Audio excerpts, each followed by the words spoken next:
Hai, Assalamualaikum warahmatullahi wabarakatuh. Edisi apa yang akan kita bahas malam hari ini?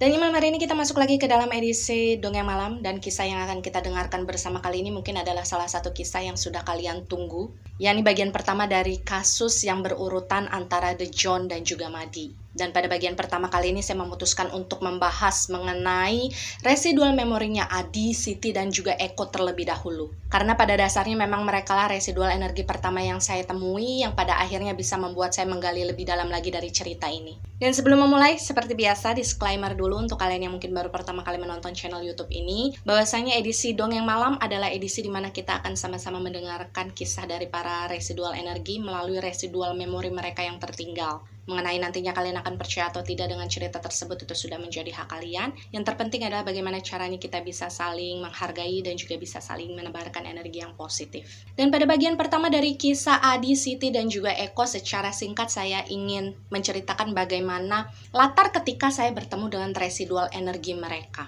Tapi yang perlu digarisbawahi adalah saya bertemu dengan ketiga anak ini secara tidak sengaja di sebuah bangunan yang kebetulan pada saat itu memang sedang saya kunjungi. Dan sebenarnya kemunculan residual energi yang berupa anak-anak di bangunan tersebut pada waktu itu jumlahnya cukup banyak. Jadi mungkin sekitar 20-an lebih. Tapi memang di antara kesemua residual energi anak-anak yang ada di sana, memang hanya Adi, Siti, dan Eko ini yang secara energi mereka terlihat cukup siap untuk melakukan sebuah komunikasi. Dan saya tahu beberapa di antara kalian pasti ada yang bertanya, di mana sebetulnya saya bisa menemukan sosok residual energinya Adi, Siti, dan juga Eko. Sebenarnya kalau kalian follow Instagram saya sejak beberapa waktu yang lalu, jawabannya ada di sana. Karena di sana saya sudah spill tipis-tipis. Seperti yang saya selalu bilang kepada kalian, bahwasanya saya tidak akan pernah bisa mengatakan kepada kalian di mana saya menemukan sosok residual energi. Karena saya selalu bilang kepada kalian, hal tersebut berhubungan dengan etika dan juga adab retrokognisi. Jadi kalau misalkan di antara kalian masih aja sering ada yang bertanya, sebenarnya di mana sih Kak ketemunya, bla bla segala macam,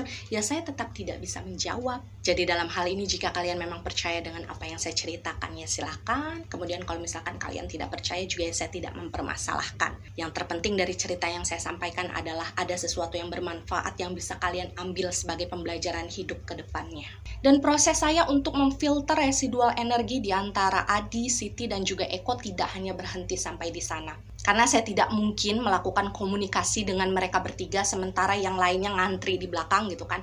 Itu akan menghabiskan energi secara percuma karena memang tiga serangkai ini memiliki akhir yang hampir sama. Dan karena memang ketiga serangkai ini, Adi, Siti, dan Eko ini, yang paling terang residual memorinya untuk dibaca adalah Adi. Jadi saya putuskan bahwasanya hanya sosok Adi lah yang akan saya ceritakan kepada kalian tentang residual memori kehidupannya dulu. Sementara untuk Siti dan Eko kita skip. Saya harap kalian mengerti ya, kalian juga maklum bahwasanya saya adalah seorang manusia biasa yang memiliki keterbatasan. Tapi yang jelas yang perlu kalian tahu bahwasanya latar belakang ketika mereka dulu kecil, sebelum mereka ini masuk ke dalam panti asuhannya The John, kemudian bagaimana akhir hidup mereka, itu sebenarnya hampir-hampir sama mirip lah. Dan untuk memulai ceritanya Adi, izinkan saya sedikit saja menceritakan bagaimana kehidupan Adi dulu sebelum dia masuk ke dalam panti asuhan yang dimiliki oleh keluarga The John. Dan sebagai informasi saja kepada kalian bahwasanya Adi ini meninggal dunia di usia sekitar 11-12 tahun. Kemudian Adi ini adalah residual energi yang lain terakhir kehidupannya adalah sekitar tahun 30 akhir sampai ke 40 awal. Jadi memang hampir keseluruhan dari residual energi yang terkait dalam kasusnya The John dan juga Madi ini, lain terakhir kehidupannya adalah sekitar tahun 30 sampai 40. Tapi kalian harus ingat bahwasanya usianya Adi ketika dia mulai tinggal di panti asuhannya The John itu sekitar 9 tahunan. Jadi dia sempat tinggal di panti asuhan tersebut selama beberapa tahun.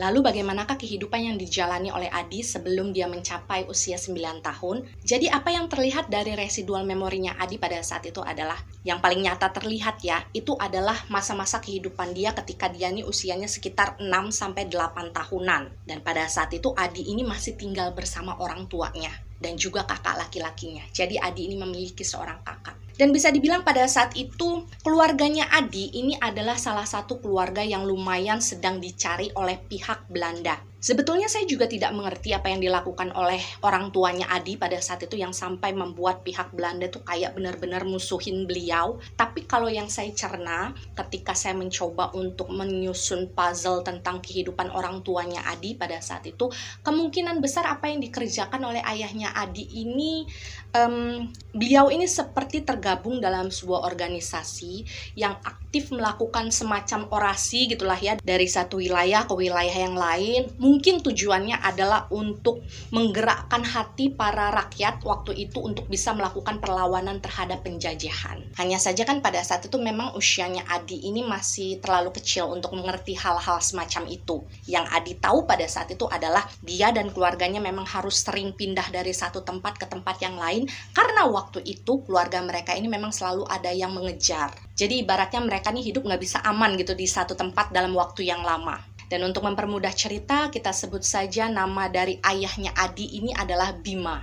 Meskipun pada saat itu keluarganya menjadi salah satu keluarga yang paling diburu oleh pihak Belanda, tapi apa yang dilalui Adi dalam kehidupannya bersama keluarga itu adalah sesuatu yang lumayan bahagia. Jadi kayak, ya karena mungkin dia juga nggak mengerti apa yang dilakukan oleh ayahnya adalah sesuatu yang beresiko. Jadi Adi sebagai seorang anak yang usianya sekitar 6-8 tahun pada saat itu, ya menjalani kehidupannya sebagai anak. Jadi kayak orang tuanya juga betul-betul memperlakukan anak mereka ya seperti anak-anak yang lainnya. Jadi Adi dan kakaknya ini tidak tumbuh dalam ketakutan. Dan Adi bilang di dalam komunikasi kami pada saat itu memang dia tidak pernah mendapatkan kesempatan untuk bisa bersekolah secara resmi. Tapi karena memang pada saat itu orang tuanya Adi ini merupakan orang yang sempat mengenyam pendidikan, jadi meskipun pada saat itu Adi dan kakaknya ini tidak bersekolah, mereka ini tetap mendapatkan pembelajaran secara otodidak dari orang tua mereka. Jadi kayak belajar menulis, belajar membaca, Adi bisa.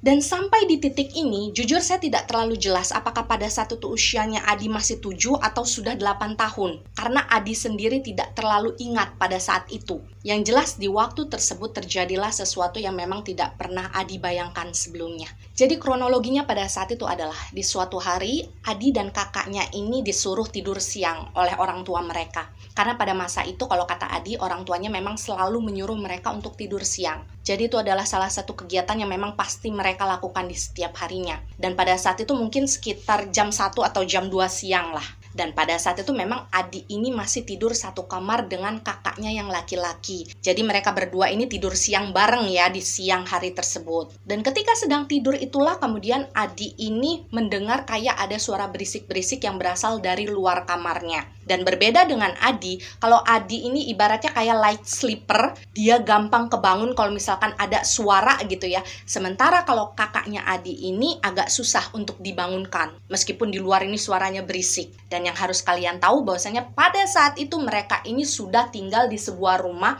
yang baru aja mereka tempati, karena sebelumnya mereka ini baru aja pindah dari tempat yang lama. Dan awalnya ketika Adi ini mendengar ada suara berisik dari luar kamarnya, Adi itu sempat diam sebentar di kamarnya, karena dia juga nggak berani untuk keluar. Jadi pada saat itu Adi cuma duduk di atas ranjangnya sambil mendengarkan dengan jelas sebenarnya itu suara apa sih.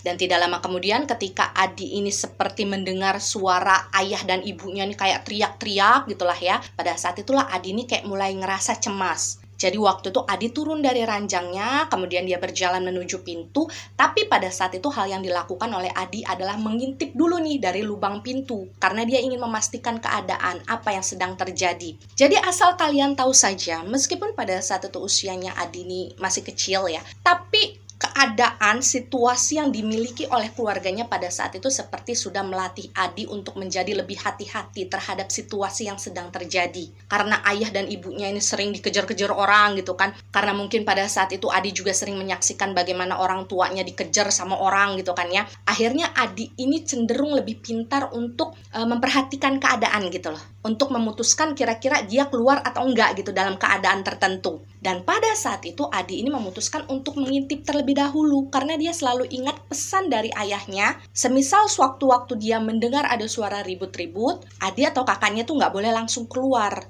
Karena waktu itu memang Bima meyakinkan banyak orang-orang jahat yang berusaha untuk menghabisi keluarga mereka. Tapi di dalam komunikasi kami, Adi bilang, ketika hal tersebut terjadi, sebenarnya Adi ini masih berpikir kalau waktu itu keluarganya ini sedang dirampok. Jadi pada saat itu Adi sama sekali nggak kepikiran kalau misalkan pada saat itu keluarganya ini udah mau ditangkap oleh pihak Belanda. Dan saya ingin kalian membayangkan bagaimana situasinya pada saat itu ya. Ketika Adi ini mengintip dari lubang pintu, maka hal pertama yang dilihat oleh Adi pada saat itu adalah ayah dan ibunya ini sedang dikepung oleh beberapa orang Belanda yang membawa senjata. Nah, pada saat itulah kemudian Adi baru sadar bahwa sepertinya mereka sedang tidak dirampok, tapi orang tuanya akan ditangkap. Dan mungkin karena pada saat itu jiwa seorang anak membuat Adi ini sempat berpikir kalau dia ingin keluar dari kamarnya untuk menolong ayah dan ibunya. Tapi belum sempat Adi ini membuka pintu kamarnya untuk keluar, pada saat itulah kemudian Adi mendengar suara ayahnya, yaitu Bima. Jadi beliau itu seperti mengatakan sesuatu dengan suara yang cukup lantang, mungkin maksudnya supaya anaknya ini bisa dengar gitu ya dari kamar. Dan kurang lebihnya pada saat itu Bima ini memang menyuruh Adi dan kakaknya kabur dari rumah, lompat dari jendela.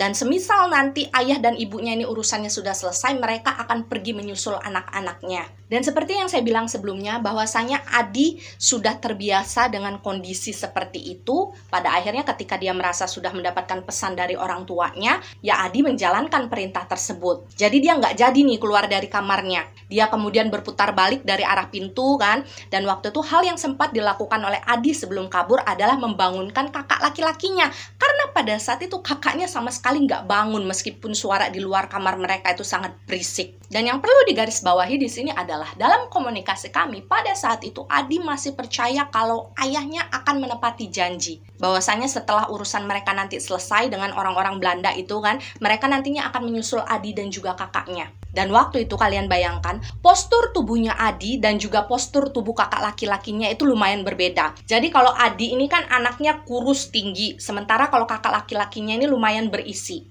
Dan ketika Adi ini berusaha untuk membangunkan kakaknya kan buru-buru dia karena dia takut kamarnya ini akan didobrak. Pada saat itu Adi ini sengaja kayak nabok-nabokin pipi kakaknya supaya kakaknya ini bangun. Dan setelah kakaknya bangun, dia langsung mengajak kakaknya ini untuk lompat dari jendela kamar mereka. Dan orang pertama yang Adi biarkan lompat duluan itu adalah kakak laki-lakinya.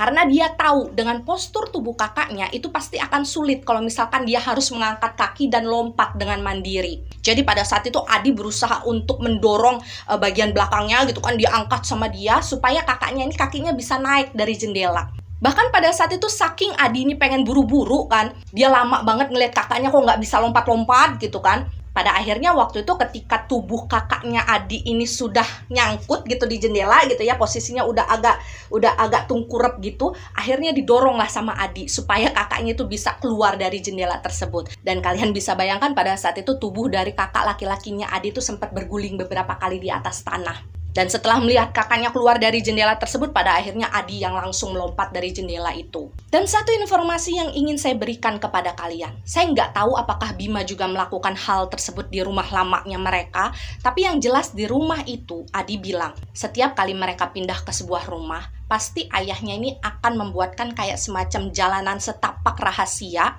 yang bisa mereka lalui ketika mereka ini kabur. Dan biasanya jalanan setapak itu nantinya akan menuju ke tempat rahasia. Jadi kayak misalkan mereka lari dari satu tempat ini, nanti jalanan setapak itu akan nembus ke tempat yang lainnya yang tidak bisa diperkirakan oleh orang lain. Dan waktu itu Adi memang sudah diajarkan oleh ayahnya, kalau sewaktu-waktu kalian saya suruh kabur, kalian harus melewati jalan ini. Dan hal itu diingat betul oleh Adi. Jadi ketika dia dan kakaknya ini keluar dari jendela, pada saat itu posisinya Adi langsung narik tangan kakaknya kan, mereka lari, Adi ini posisinya di depan, dan akhirnya mereka berdua pun meninggalkan area rumah tersebut secara diam-diam. Dan di bagian ini kalian harus bayangkan bahwa pada saat itu Adi dan kakaknya ini baru berlari sekitar setengah perjalanan lah ya. Jadi pada saat itu jalanan setapak yang mereka lalui itu nantinya di ujung sana itu ada kayak semacam sebuah hutan pinusnya.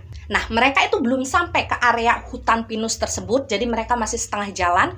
Pada saat itulah kemudian Adi dan kakaknya mendengar ada suara letusan tembakan.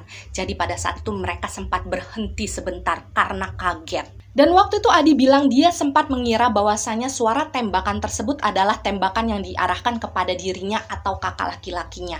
Itulah mengapa mereka sempat berhenti. Tapi ketika kemudian mereka ini sama-sama saling melihat satu sama lain gitu kan, pada saat itu mereka menyadari bahwa tidak ada salah satu di antara mereka yang tertembak. Nah, waktu itulah kemudian Adi ini baru sadar kalau sepertinya suara tembakan tersebut berasal dari rumah mereka yang ada di belakang sana. Jadi waktu itu tanpa aba-aba, Adi dan juga kakaknya ini sama-sama langsung menengok ke arah rumah mereka. Dan pada saat itulah Adi juga baru menyadari bahwa orang-orang yang datang ke rumah mereka waktu itu ternyata jumlahnya cukup banyak. Jadi bukan hanya yang ada di dalam rumah saja, melainkan ada beberapa juga yang kayak berjaga-jaga di depan rumah mereka. Bahkan pada saat itu di bagian depan dari pintu masuk rumah tersebut terparkir beberapa mobil yang bagian belakangnya itu kayak bak gitu, kayak mobil-mobil zaman dulu lah. Dan dari semua orang yang dilihat oleh Adi pada saat itu ada di rumahnya, memang semua di antara mereka adalah orang-orang Belanda. Jadi orang-orang Londo kalau katanya Adi. Dan untuk mempermudah cerita, di sini kita sebut saja nama kakak laki-lakinya Adi ini adalah Edi ya. Dan ketika mereka sudah mendengar suara tembakan tersebut, otomatis mereka langsung merasa khawatir dengan keadaan orang tua mereka. Which is itu adalah hal yang sangat wajar. Dan mungkin karena rasa khawatir tersebutlah, pada akhirnya waktu itu Edi memutuskan untuk berlari pulang ke arah rumah mereka. Sementara pada saat itu Adi masih merasa ragu. Karena Adi selalu dipesankan oleh ayahnya, semisal sampai ada kondisi mendesak yang mengharuskan mereka kabur, maka apapun yang terjadi jangan pernah balik lagi ke rumah. Karena ibaratnya kalau misalkan mau nyelamatin diri, ya udah nyelamatin diri, jangan nanggung. Adi tentu sedih pada saat itu, ketika dia membayangkan apa yang sudah terjadi kepada orang tuanya. Dan karena perbedaan pendapat tersebutlah pada akhirnya Adi dan Edi ini sempat bertengkar sebentar. Jadi waktu itu kalian boleh membayangkan situasinya ya. Kan waktu lari Adi ini megangin tangannya Edi. Ketika kemudian Edi ini memutuskan ingin kembali lagi ke rumahnya, otomatis pada saat itu kan tangan dia masih dipegangkan sama Adi. Jadi ketika kemudian Edi ini berusaha untuk lari ke rumahnya, waktu itu Adi ini masih berusaha untuk memegang tangannya Edi. Jadi mereka tuh kayak saling gontok-gontokan. Edi minta dilepasin, sementara Adi ini meyakinkan kakaknya supaya jangan balik. Ini pesan ayah kita nggak boleh ketangkep juga. Cuma karena pada saat itu postur tubuhnya Adi kalah jauh dari Edi, ya pada akhirnya waktu itu secara tenaga Adi ini kalah. Dia nggak bisa menahan lajunya Edi. Pada akhirnya pegangan tangannya Adi waktu itu lepas. Dan dengan wajah yang sangat pasrah waktu itu, ya Adi cuma bisa melihat kakaknya ini berlari dari kejauhan kembali ke rumahnya mereka. Dan ada beberapa kalimat yang waktu itu diucapkan oleh Edi kepada Adi yang rasanya memang cukup menyedihkan ya kalau misalkan harus diingat.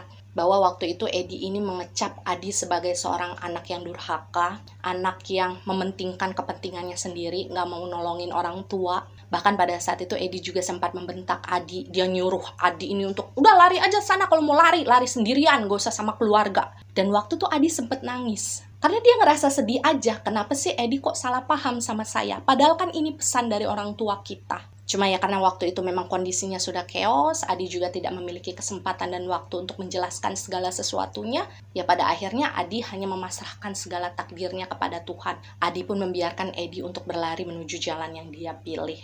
Dan pada saat itu Adi melanjutkan larinya ketika dia sudah membiarkan Edi menjauh dari dirinya. Adi berlari dengan sangat kencang hingga pada akhirnya waktu itu langkah kakinya sudah sampai memasuki kawasan hutan-hutan pinus. Jadi pada saat itu sudah ada banyak tempat gitu bagi Adi untuk bersembunyi. Dan waktu itu entah kenapa Adi ini kayak pengen ngintip sebentar gitulah ya dari balik-balik semak-semak gitu. Jadi yang keluar tuh kayak cuma sepasang matanya aja. Karena waktu itu Adi masih ingin memastikan apakah pada saat itu keluarganya baik-baik saja atau tidak. Dan pada saat itu Adi menunggu di sana itu cukup lama, mungkin sekitar 10-15 menitan lah.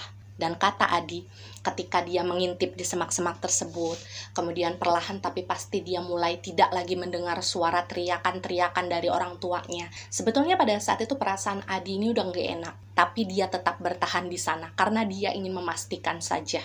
Dan ketika sudah cukup lama menunggu dan memperhatikan dari balik semak-semak, pada saat itulah akhirnya dengan mata kepalanya sendiri Adi ini menyaksikan apa yang terjadi kemudian terhadap keluarganya. Yang pada saat itu terdiri dari ayahnya, ibunya, dan juga kakak laki-lakinya. Kalian bayangkan, Waktu itu hal yang harus dilihat oleh Adi adalah satu persatu dari anggota keluarganya itu diseret keluar dari dalam rumah mereka. Dan semua dari mereka itu diseret keluar dari rumah tersebut dalam kondisi yang sudah tidak bernyawa. Jadi waktu itu jenazah mereka itu diseret satu persatu dengan posisi kaki yang ditarik. Jadi kayak narik barang aja gitu. Salah satu kakinya tuh kayak ditarik dengan sebelah tangan. Dan waktu itu orang pertama yang dilihat oleh Adi diseret keluar dari rumah tersebut adalah ayahnya. Yang kedua adalah ibunya, dan yang terakhir adalah Edi, kakak laki-lakinya. Dan ketika ketiga jenazah dari anggota keluarganya Adi itu diseret keluar dari dalam rumah mereka, waktu itu satu persatu dari jenazah tersebut kemudian dinaikkan ke atas mobil yang waktu itu dibawa oleh para orang-orang Belanda tadi. Jadi mobil yang gak ada atapnya itu loh di bagian belakangnya. Dan Adi juga nggak tahu pada saat itu jenazah dari seluruh anggota keluarganya itu dibawa kemana dan diapakan. Jadi kalian bayangkan seberapa hancurnya perasaan Adi waktu itu menyaksikan seluruh anggota keluarganya dieksekusi dalam kondisi yang sangat tragis. Dan yang tersisa dari keluarganya waktu itu cuma Adi sendiri. Dan waktu itu Adi menangis sejadi-jadinya. Tapi dia tahu ketika dia menangis pada saat itu dia nggak boleh mengeluarkan suara. Jadi kalian bayangkan waktu itu Adi nangis sambil ngumpet dan dia nutup mulutnya supaya suaranya itu nggak keluar. Dan setelah Adi kemudian merasa lega gitu kan ya, dia sudah melampiaskan semua rasa kesedihannya. Pada saat itulah Adi tersadar bahwa dia harus tetap melanjutkan pelarian tersebut. Karena sesuai dengan apa yang diinginkan oleh ayahnya, Adi ini harus tetap hidup. Jadi pada saat itu Adi langsung bangun, dia lari menyusuri jalanan setapak tadi yang sengaja dibuat oleh ayahnya. Dia juga tidak peduli kalau misalkan pada saat itu kakinya belum sempat menggunakan sendal. Jadi dia terabas tuh semua kerikil-kerikil tajam, dia terabas semua rumput-rumput yang ada duri-durinya. Sampai akhirnya Adi ini berhasil melewati kawasan hutan pinus tersebut yang membawanya ke sebuah perbatasan kota. Jadi waktu itu hutan pinus tersebut seperti berada di tengah-tengah dari satu kawasan kota yang satu dengan kota yang lainnya. Dan ketika Adi ini melarikan diri dari kota tempat dia tinggal, dia menyusuri hutan tadi, akhirnya dia sampai ke kota yang ada di sebelah kotanya. Jadi kalian kebayang lah ya waktu itu suasananya seperti apa. Dan sampai di titik ini, Adi menjalani kehidupannya dengan diri dia sendiri. Dia menjadi seorang anak yang sebatang kara. Selama beberapa waktu, ketika Adi sampai di kota baru tersebut, ya dia hanya menyusuri jalanan tanpa memiliki tujuan. Karena dia sendiri belum pernah datang ke kota tersebut, apalagi mengetahui sisi demi sisinya. Tapi Adi bilang dalam komunikasi kami, dulu ayahnya Adi ini sempat bilang kepada Adi, semisal kalau Adi kabur gitulah ya, Adi harus mencari tempat yang dekat dengan pemukiman warga. Karena di tempat-tempat seperti itulah Adi ini bisa membaur dengan orang-orang yang lainnya. Di satu sisi mungkin Adi akan lebih aman gitu kan ya, dan di sisi lain Adi ini akan lebih mudah untuk mencari tempat bernaung gitu ya dari hujan, dari panas, dan juga Adi ini akan lebih mudah untuk menemukan ya makanan-makanan sisa lah dari orang-orang yang mungkin merasa berlebih. Dan pada saat itu seorang anak seusia Adi langsung kepikiran bahwa dia ingin mencari wilayah yang berdekatan dengan pasar. Jadi Adi ini sempat bertanya kepada beberapa orang yang sempat dia temui dalam perjalanannya waktu itu. Dan berbekal dari informasi yang dia dapatkan dari orang-orang tersebut, pada akhirnya Adi ini sampailah di sebuah area yang berdekatan dengan pasar. Dan saya sempat bertanya kepada Adi, kenapa kamu mencari tempat yang dekat dengan pasar? Waktu itu Adi menjelaskan bahwasanya pasar itu adalah tempat di mana dia bisa menemukan sisa-sisa makanan dengan mudah. Karena dia tahu untuk bertahan hidup, hal pertama yang harus dia cari sumbernya adalah sumber makanan. Jadi kalian bayangkan pada saat itu, sesuatu yang sering dimakan oleh Adi untuk tetap bertahan adalah kayak sayur-sayur yang dibuang oleh pedagang karena udah hampir busuk. Kemudian kadang-kadang Adi juga harus mengais-ngais tempat sampah untuk menemukan sisa-sisa makanan orang lain atau sisa-sisa buah yang sudah tidak terpakai. Jadi itulah yang menjadi makanannya Adi setiap hari. Dan Adi bilang pada saat itu mungkin dia menghabiskan waktu beberapa bulan untuk berkeliaran di daerah sekitar pasar tersebut.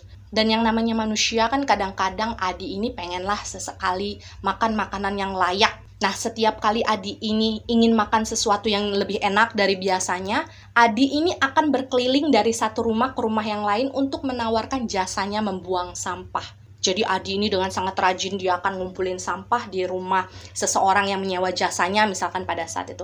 Kemudian dia bopong sampah tadi kan di dalam keranjang dari bambu gitu dan dia buang. Nah, biasanya dari hal yang dia lakukan tersebutlah nantinya dia akan mendapatkan uang. Jadi orang yang meminta jasa dia itu kan pasti akan membayar. Dan uang tersebut akan dikumpulkan dulu oleh Adi. Karena memang dia kan dapatnya nggak langsung banyak ya. Setelah kemudian Adi merasa cukup, barulah pada saat itu dia membeli makanan yang menurut dia enak dan juga layak. Dan mungkin bagi beberapa orang yang pada saat itu melihat bagaimana proses Adi menjalani kehidupannya gitu kan. Dia menjadi seorang anak yang tegar, yang mandiri gitu kan.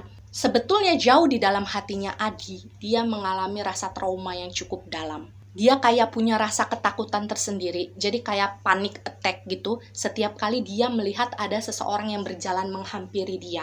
Apalagi kalau misalkan orang tersebut tidak dikenal oleh Adi sebelumnya.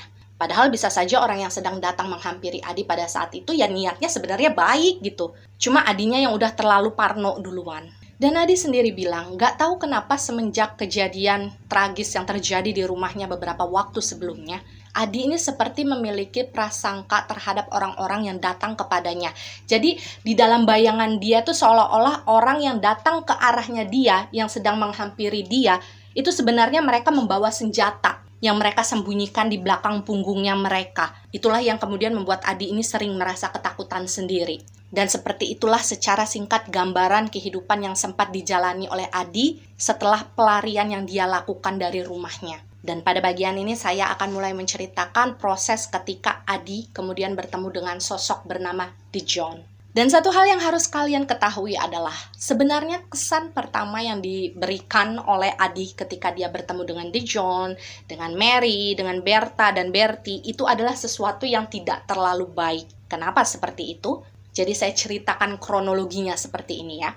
Ketika Adi ini tinggal di area dekat-dekat pasar gitu, memang hampir setiap hari ketika Adi ini sudah selesai mengisi perutnya gitu kan, Adi ini akan berjalan-jalan di kawasan-kawasan berbeda yang berdekatan dengan wilayah pasar tersebut. Jadi Adi menganggapnya kayak ya sekedar cari angin lah jalan-jalan sambil mempelajari sudut-sudut yang ada di kota tersebut. Dan memang biasanya perjalanan tersebut tidak pernah jauh, karena kan waktu itu Adi cuma jalan kaki. Dan biasanya setelah menjelang sore, Adi ini akan balik lagi. Dia akan pulang ke area pasar tempat di mana biasanya dia akan ngemper di situ. Dan kebetulan di hari tersebut, Adi ini memutuskan untuk berjalan-jalan ke sebuah wilayah yang rumah-rumahnya itu memang terkenal bagus-bagus gitu di sananya. Dan entah mengapa pada saat sampai di wilayah tersebut, Adi ini kayak ngerasa tertarik ketika dia melihat sebuah rumah yang menurut dia rumah tersebut itu kayak kesannya tuh kayak hangat gitu. Dan melalui residual memorinya Adi yang bisa saya gambarkan kepada kalian adalah rumah tersebut ya gaya-gaya rumah lama zaman dulu lah, rumah besar. Tapi bangunannya bukan kayak rumah bangunan zaman sekarang yang mewah, yang gimana gitu, enggak. Mungkin di zaman tersebut termasuknya mewah memang. Tapi rumah yang dilihat oleh Adi pada saat itu adalah rumah yang didominasi, bangunannya tuh kayak didominasi dengan kayu-kayu. Jadi kayak pilarnya itu masih terbuat dari kayu. Kemudian di bagian luar dinding depannya tuh kayak kayu yang ditumpuk-tumpuk gitu. Dan karena merasa tertarik dengan rumah tersebut, pada akhirnya Adi ini berhenti sebentar di depan gerbang dari rumah itu yang memang kondisinya masih tertutup. Jadi dia kayak memperhatikan gitu dari balik pagar tersebut. Dan yang harus kalian tahu pada saat itu pagar dari rumah tersebut sama sekali nggak tinggi. Jadi bukan kayak pagar yang betul-betul memisahkan antara rumah dengan bagian luar. Karena pada saat berdiri pun, pagar yang ada di depan rumah tersebut itu kayak cuma setinggi pinggangnya Adi doang. Bahkan pagar tersebut itu terbuat dari kayak kayu doang, kayu yang ditumpuk-tumpuk gitu, bukan besi yang gimana-gimana. Itulah mengapa pada saat itu Adi ini kayak merasa bisa melihat dengan leluasa bagian halaman dari rumah tersebut. Dan ketika Adi ini sedang memperhatikan halaman dari rumah itu, lucunya waktu itu nggak tahu kenapa Adi ini justru salah fokus dengan sekumpulan ayam-ayam yang sedang bermain di salah satu sudut dari halaman itu. Jadi kalau dalam residual memorinya Adi pada saat itu memang ada beberapa ayam yang udah gede-gede gitulah ya. Kemudian ada pitik-pitik ayamnya juga gitu ya yang lagi bermain. Nah waktu itu Adi kayak ngeliatin lama banget ayam-ayam tersebut. Dan memang secara jujur pada saat itu Adi bilang bahwa nggak tahu kenapa waktu itu tiba-tiba saja terlintas dalam pikirannya Adi untuk mengambil salah satu dari ayam tersebut. Waktu itu Adi tuh kepikirannya gini, itu ayam kalau diambil enak kali ya kalau dipanggang. Toh ayamnya juga banyak, kalau saya ngambil satu pasti nggak ketahuan. Dan karena pada saat itu Adi merasa pagar yang ada di depan dia juga nggak tinggi-tinggi banget kan. Ibaratnya pada saat itu Adi dengan sangat mudah bisa lompat dari pagar itu untuk mengambil ayam tadi. Jadi tekadnya Adi udah bulat tuh pada saat itu. Dan seolah semesta itu sedang berpihak gitu ya kepada Adi. Ketika Adi ini sedang pengen ngelompat, tiba-tiba saja pintu pagar yang terbuat dari kayu itu kayak ngegeser sedikit. Dan ketika pagar kayu tersebut bergeser, waktu itu akhirnya Adi sadar, oh nggak dikunci pagarnya. Jadilah pada saat itu Adi membuka dengan sangat hati-hati supaya suaranya nggak kedengeran kan. Dia buka pagar tersebut dan sambil jalan mengendap-endap akhirnya Adi ini memberanikan dirinya untuk masuk ke dalam halaman rumah itu. Dan yang menjadi tujuan utama bagi Adi pada saat itu tentu saja sekumpulan ayam-ayam montok tadi. Dan kalian harus membayangkan bagaimana waktu itu proses yang dilakukan oleh Adi ketika dia sedang berjalan mendekati sekumpulan ayam-ayam tersebut. Jadi dia kayak hati-hati banget jalannya. Sambil dia kayak gini sama ayamnya. Kayak seolah-olah Adi ini pengen nyuruh ayam-ayam tadi itu supaya nggak bersuara. Tapi yang namanya ayam ya tetap ayam ya. Ketika mereka ngelihat ada orang lain yang nggak mereka kenal, yang nggak pernah ngasih mereka makan gitu kan ya, berjalan mengendap-endap ke arah mereka, otomatis pada saat itu ayam yang jumlahnya banyak tersebut terlihat panik. Mulailah mereka ngeluarin suara yang sangat berisik. Mereka lari kocar-kacir ke sana ke sini. Dan pada saat itu Adi sudah yakin, wah ketahuan nih saya. Dan waktu itu Adi bilang dia sebenarnya udah pengen kabur, dia udah pengen lari. Tapi ketika kemudian Adi ini baru saja berbalik, dia belum sempat lari dari halaman tersebut, tiba-tiba saja ada suara seorang perempuan yang berteriak dari arah belakangnya dia. Yang which is adalah bagian depan dari pintu rumah tersebut. Dan jantungnya Adi pada saat itu sudah berdebar dengan sangat cepat. Karena asal kalian tahu, kalau kata Adi ya, di zaman dia hidup dulu, semisal ada yang ketahuan gitu mencuri sesuatu, apalagi pada saat itu posisinya Adi adalah laki-laki lokal, sementara perempuan yang meneriaki Adi tadi terdengar sekali bahwasanya dia adalah orang Belanda, karena kan pelafalannya pasti beda kan dengan orang Indonesia. Nah biasanya kalau hal tersebut terjadi, orang lokal pasti udah habis. Karena bagaimanapun secara kasta, secara kedudukan, secara kemampuan, ya Adi ini kalah segala-galanya. Bisa aja Adi ini langsung dipenjara dan gak akan dikeluarin selamanya. Meskipun pada saat itu niatnya hanya mencuri seekor ayam. Jadi benar-benar udah ketakutan Adi waktu itu. Dan pada saat itu Adi bilang dia sempat merasa tidak enak. Jadi dia galau, kira-kira dia jadi kabur apa enggak nih gitu. Karena di satu sisi Adi juga ngerasa nggak enak kalau misalkan dia harus kabur gitu kan. Tapi di sisi yang lain ya Adi ini nggak mau ketangkep juga. Dan ketika Adi ini sedang berada di tengah-tengah antara kegalauannya tersebut, pada akhirnya Adi ini merasa seperti ada sesuatu yang dilemparkan di bagian belakang kepalanya. Awalnya Adi nggak tahu yang dilemparkan ke arah dia itu apa. Tapi yang jelas setelah dia terkena lemparan tadi, kepala dia itu kayak langsung pusing. Adi ini kayak langsung jatuh terduduk di atas tanah. Dan posisinya waktu itu Adi sempat megangin kepalanya ya, karena rasanya sakit. Dan ketika kemudian Adi ngeliat tangannya, ternyata ada darah yang keluar. Meskipun memang nggak yang deres-deres banget, tapi lukanya terbuka. Dan ketika Adi ini sedang memegangi lukanya, pada saat itu dia sempat melihat ternyata benda yang tadi mengenai kepalanya itu adalah sendal. Tapi sendalnya bukan sendal yang empuk gitu guys, bukan. Jadi sendalnya tuh punya hak. Nah haknya ini kayak terbuat dari kayu, jadi sendalnya tuh memang berat. Jadi wajar kalau misalkan pada saat itu bagian kepalanya Adi sampai luka. Dan meskipun pada saat itu Adi sempat terluka, Adi ini kayak masih memiliki jiwa pengen kabur dari sana. Jadilah pada saat itu Adi kembali berusaha untuk berdiri gitu kan. Tapi mungkin karena waktu itu langkahnya juga sempat agak goyah karena kepalanya sempat kunang-kunang. Pada akhirnya sosok perempuan yang tadi meneriaki dia, yang lempar dia pakai sendal, itu berhasil lebih dahulu mencegat jalannya Adi. Jadi waktu itu Adi dicegat nih dari depan. Dan memang betul waktu itu yang dilihat oleh Adi dan yang terlihat dari residual memorinya adalah sosok yang sedang mencegatnya itu adalah seorang wanita Belanda, tapi masih muda. Jadi usianya itu mungkin masih belasan tahun lah. Dan singkat cerita, wanita muda tadi tentu saja menginterogasi Adi kan. Kamu lagi apa di sini? Kamu ingin melakukan apa di sini? Kamu mau mencuri ya? Dan pada saat itu Adi nggak bisa jawab apa-apa. Karena memang dia ngerasa bersalah. Dia tentu aja nggak bisa membela dirinya. Dan memang kalau berdasarkan apa yang terlihat oleh Adi yang terekam di dalam residual memorinya pada saat itu, sosok wanita muda yang mencegat jalannya pada saat itu adalah Berta. Jadi Berta ini merupakan saudara kembarnya Bertie. Dan untuk kalian yang belum tahu, Berta dan Bertie ini merupakan anak kembar dari keluarga The John dan juga Mary. Dan bagi kalian yang nggak mau bingung tentang siapa sebenarnya The John, Mary, Berta, Bertie, kalian boleh follow Instagram saya terlebih dahulu, karena di sana ada sinopsis dari keseluruhan cerita The John dan juga Maddie. Nanti di sana juga ada penjelasan singkat mengenai siapa masing-masing dari tokoh yang ada di dalam cerita ini, oke? Anyway, kembali lagi ke cerita. Ketika Berta ini berusaha untuk menginterogasi Adi kan, waktu itu Adi ini kayak berusaha untuk menahan nangis sambil menutupi wajahnya.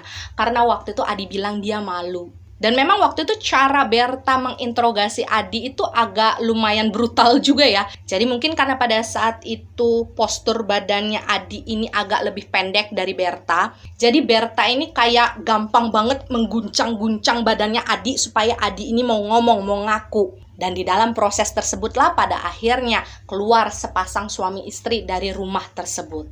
Jadi sepasang suami istri tersebut adalah orang Belanda juga ya, karena memang rumah yang didatangi oleh Adi waktu itu adalah rumah keluarga Belanda. Dan sepasang suami istri itulah yang nantinya akan kita kenal sebagai The John dan juga Mary. Berbeda dari sikap tegas yang sempat ditunjukkan oleh Berta sebelumnya kepada Adi, sikap yang ditunjukkan oleh The John dan juga Mary kepada Adi ini justru sebaliknya. Jadi pada saat itu ketika melihat Adi ini kayak lagi diguncang-guncang gitu kan sama Berta, pada saat itu Mary dan The John ini berusaha untuk memisahkan mereka berdua. Jadi Mary ini megangin Berta, sementara waktu itu The John ini berusaha untuk melindungi Adi sambil kayak setengah memeluk Adi. Dan pada saat dipisahkan tersebutlah akhirnya Berta ini sempat ngomong sama orang tuanya, dia mau mencuri ayam-ayam kita, dia ini pencuri. Tapi pada saat itu The John dan juga Mary seperti tidak terpancing dengan kemarahannya Berta. Mereka justru berusaha untuk menenangkan anaknya. Dan waktu itu The John yang posisinya kan kayak agak lagi melukin Adi gitulah ya. Otomatis kan tangannya itu megang bagian tengkuknya Adi kan. Nah pada saat itulah The John ini menyadari bahwa luka yang ada di belakang kepalanya Adi itu ternyata berdarah. Dan melalui residual memorinya Adi pada saat itu, Adi ini mendengar bagaimana The John ngomong sama istrinya dengan menggunakan bahasa Indonesia yang sudah lumayan lancar, supaya istrinya ini segera menghubungi seseorang yang kemungkinan besar adalah dokter pribadinya mereka. Jadi pada saat itu, orang tersebut itu disuruh oleh The John untuk datang ke rumah mereka dan mengobati Adi. Dan sambil menunggu orang yang ditelepon oleh Mary tersebut datang gitu, pada akhirnya Adi ini diajak masuk oleh The John ke dalam rumahnya mereka. Jadi kalian bayangkan pada zaman tersebut, di tahun tersebut, keluarganya The John ini sudah memiliki telepon pribadi di rumahnya mereka. Dan satu hal yang ingin saya gambarkan kepada kalian, orang yang waktu itu dihubungi oleh keluarga The John untuk datang dan mengobati Adi memang sepertinya adalah dokter. Tapi penampilan dokter zaman dulu ternyata tidak seperti zaman sekarang. Jadi kalau dokter-dokter zaman dulu itu kayak lebih parlente gitu ketika datang. Mereka pakai kemeja yang rapi, kemudian membawa tas kecil yang kayak terbuat dari kulit gitu. Selama berada di dalam rumah dari keluarga The John, Adi ini kebanyakan diam. Karena dia juga bingung mau ngomong apa gitu kan. Takutnya ketika dia ngomong sesuatu, anggota keluarga yang ada di rumah tersebut justru nggak ngerti bahasanya Adi. Padahal waktu itu sebenarnya The John sekeluarga ini udah sangat lancar, karena memang mereka tinggal di sana sudah sangat lama. Dan Adi bilang dia benar-benar merasa terharu ketika dia mengalami sendiri ada seorang dokter pribadi yang mengobati lukanya waktu itu. Padahal lukanya juga nggak parah-parah amat gitu kan kata Adi. Apalagi waktu itu keluarga The John ini seperti menunjukkan rasa cemasnya mereka, rasa khawatirnya mereka terhadap keadaannya Adi. Dan kalian bayangkan pada saat itu bukan hanya lukanya Adi saja yang diobati oleh dokter pribadi keluarganya The John. Bahkan ketika pengobatan tersebut sudah selesai, Adi ini diajak makan siang bareng di rumah tersebut. Mereka makan bersama satu meja.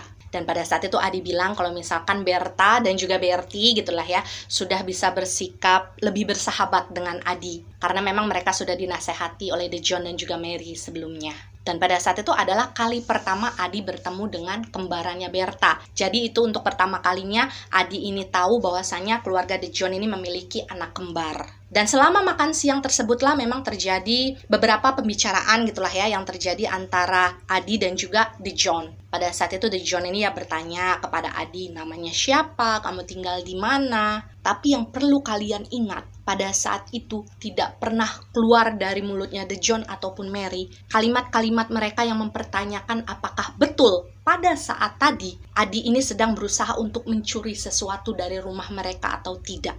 Jadi nggak tahu kenapa saya di situ merasa kayak The John dan juga Mary ini kayak sengaja tidak ingin membuat Adi merasa tidak enak. Which is itu adalah sesuatu yang baik ya. Hal yang sangat jarang bisa dilakukan oleh manusia-manusia zaman sekarang. Dan dari pembicaraan tersebut memang pada akhirnya The John ini mengetahui bagaimana asal-usulnya Adi. Bahwasanya pada saat itu Adi ini sudah tidak memiliki keluarga, dia hidup sebatang kara. Adi juga bilang kepada The John bahwasanya dia tidak memiliki tempat tinggal yang menetap. Dia juga mengatakan bahwa dia tidak memiliki pekerjaan yang bisa dia andalkan untuk kehidupannya sehari-hari. Bahkan pada saat itu Adi juga sempat menceritakan bagaimana proses yang harus dia lakukan setiap kali Adi ini ngerasa lapar. Bahwa Adi ini harus mengais-ngais tempat sampah untuk mengambil sisa-sisa makanan yang masih bisa dia makan. Dan apa yang terlihat dari residual memorinya Adi pada saat itu adalah ekspresi wajah The John dan juga Mary yang nampak sangat prihatin dengan cerita yang diberikan oleh Adi. Jadi kalian ngerti nggak guys? Kita kalau melihat ekspresi seseorang, kita pasti bisa ngerasain kan ya ketika orang tersebut kayak betul-betul tulus, beneran gitu lagi ngerasa prihatin sama kita atau kayak sekedar pura-pura doang. Dan itulah yang saya rasakan pada saat itu ketika melihat bagaimana tanggapan dari The John dan juga Mary terhadap ceritanya Adi. Dan sampai di titik ini saya jujur merasa masih nggak percaya kalau misalkan dalam beberapa waktu ke depan orang sebaik The John dan juga Mary harus berubah menjadi monster yang tidak mau dikalahkan. Itulah kenapa kalian harus ingat guys, terkadang orang yang paling baik hatinya kalau disakiti, dia bisa berubah menjadi orang yang paling jahat. Dan kembali lagi ke cerita, pada saat itu setelah The John selesai mendengarkan cerita yang dijabarkan oleh Adi, pada saat itu The John ini menawarkan kepada Adi, kira-kira Adi mau nggak kalau misalkan masuk ke dalam panti asuhan yang pada saat itu memang dimiliki oleh keluarga The John. Jadi pada saat itu The John ini menjelaskan kepada Adi bahwa di dalam panti asuhan milik keluarganya tersebut, di sana udah ada banyak anak-anak. Jadi kalau misalkan nanti Adi mau masuk ke sana, ya Adi ini udah punya banyak temen. Dan pada saat itu The John juga sempat menceritakan kepada Adi bahwa dalam beberapa tahun belakangan dia dan istrinya mengelola panti asuhan tersebut. Dan memang panti asuhan tersebut sengaja dia dedikasikan kepada anak-anak pribumi, anak-anak lokal yang pada saat itu banyak kehilangan keluarga. Jadi kalian bayangkan waktu itu keluarga The John yang secara murni adalah orang Belanda, mereka mendirikan sebuah panti asuhan yang di dalamnya mereka khususkan untuk menolong anak-anak lokal yang gak punya keluarga.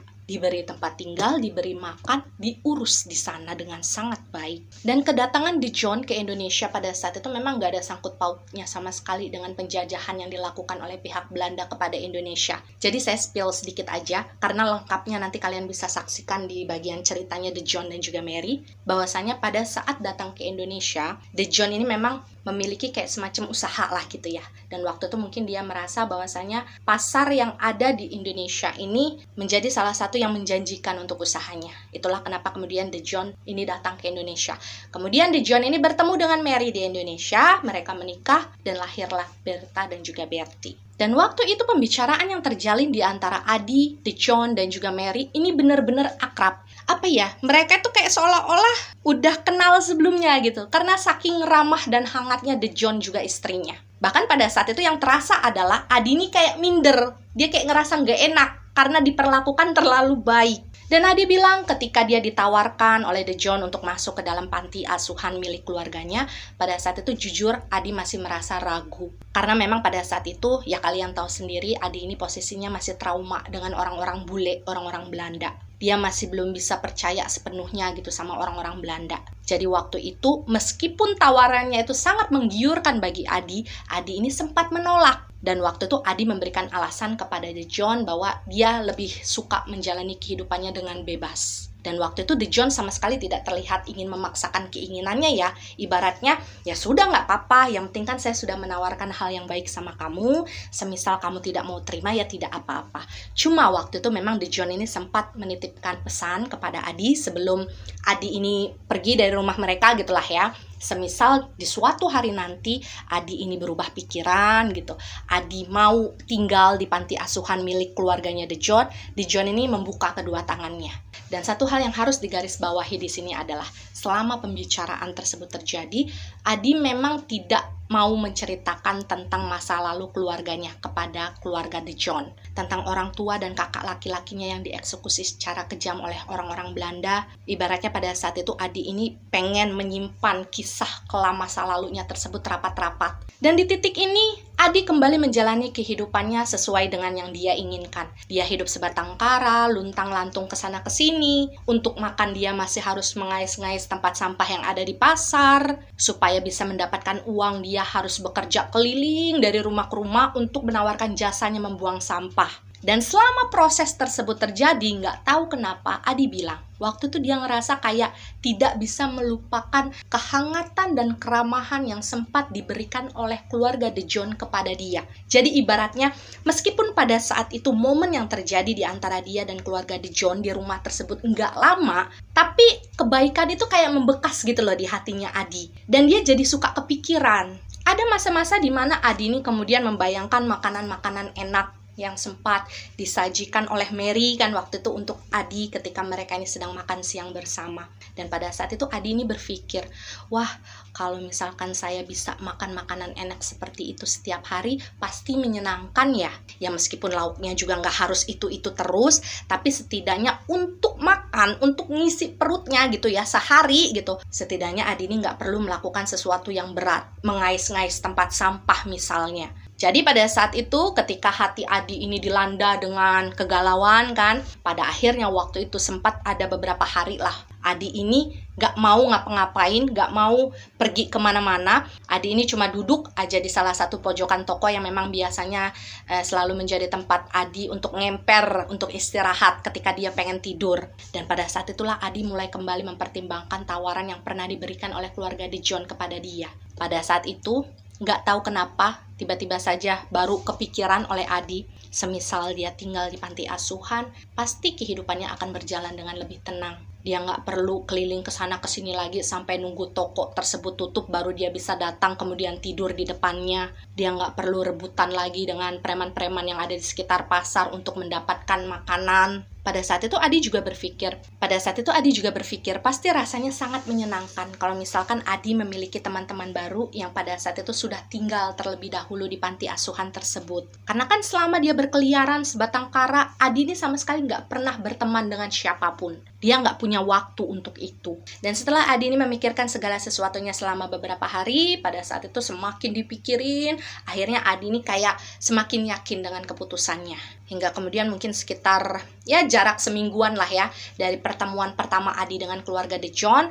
Pada saat itu akhirnya Adi memutuskan untuk kembali pergi ke rumah keluarga De Jong. Jadi waktu itu yang harus kalian bayangkan, ketika Adi sudah sampai di depan rumah keluarga De Jong, pada saat itu suasananya kelihatan sepi, kayak lagi nggak ada orang di rumah tersebut. Jadi pada saat itu Adi ini memutuskan untuk menunggu. Dia duduk kayak semacam di buk kecil gitu yang ada di depan pagar kayu milik keluarga De Jong. Karena dia nggak berani masuk ke dalam halaman tersebut tanpa izin, dia udah kapok kan ya. Dan waktu itu cukup lama juga Adi menunggu di depan pagar. Karena pada saat itu Adi sendiri masih bingung kira-kira gimana caranya dia bisa memanggil salah satu aja dari anggota keluarga De Jong ini supaya bisa melihat dia ada di luar. Dan ketika langit sudah mulai menggelap, pada saat itu mungkin bisa dibilang ya memasuki hampir waktu malam. Pada akhirnya ketika Adi sedang menunggu, sedang duduk sendirian di depan pagar dari rumah kediaman keluarga De Jong, pada saat itu secara tiba-tiba ada sebuah mobil yang berbelok. Jadi mobilnya tuh kayak pengen masuk ke dalam gerbang rumah itu. Dan waktu itu Adi sempat agak kaget karena dia kan nggak tahu kalau misalkan mobil tersebut adalah mobil milik keluarga De Jong. Dan pada saat itu mungkin saja orang yang ada di dalam mobil tersebut melihat keberadaannya Adi. Jadi ketika mobil tersebut posisinya sudah belok, belum sampai benar-benar masuk ke dalam pagar, posisinya waktu itu mobil tersebut langsung berhenti. Dan tidak lama setelahnya keluarlah seseorang dari dalam mobil tersebut, dan orang tersebut adalah Tuan De Jong. Dan waktu itu ekspresi wajah Tuan De Jong itu betul-betul kayak seneng gitu ngelihat Adi lagi datang ke rumahnya. Dan kalian harus tahu ketika kemudian Adi datang ke rumah dia, Adi ini langsung diajak masuk lagi ke dalam rumahnya. Adi diajak makan malam lagi bersama keluarganya di dalam rumah tersebut. Jadi untuk kedua kalinya, Adi kembali diperlakukan seperti anggota keluarga De Jong sendiri. Dan hal tersebut membuat Adi merasa terharu. Dalam komunikasi kami, Adi bilang dia merasa betul-betul terharu. Ada satu hal sentimental yang sempat dikatakan oleh Adi ketika kami berkomunikasi adalah ketika dia datang untuk yang kedua kalinya ke rumah keluarga De Jong. Pada saat itu tidak ada yang berubah yang dia rasakan, yang diberikan oleh keluarga De Jong kepada dia.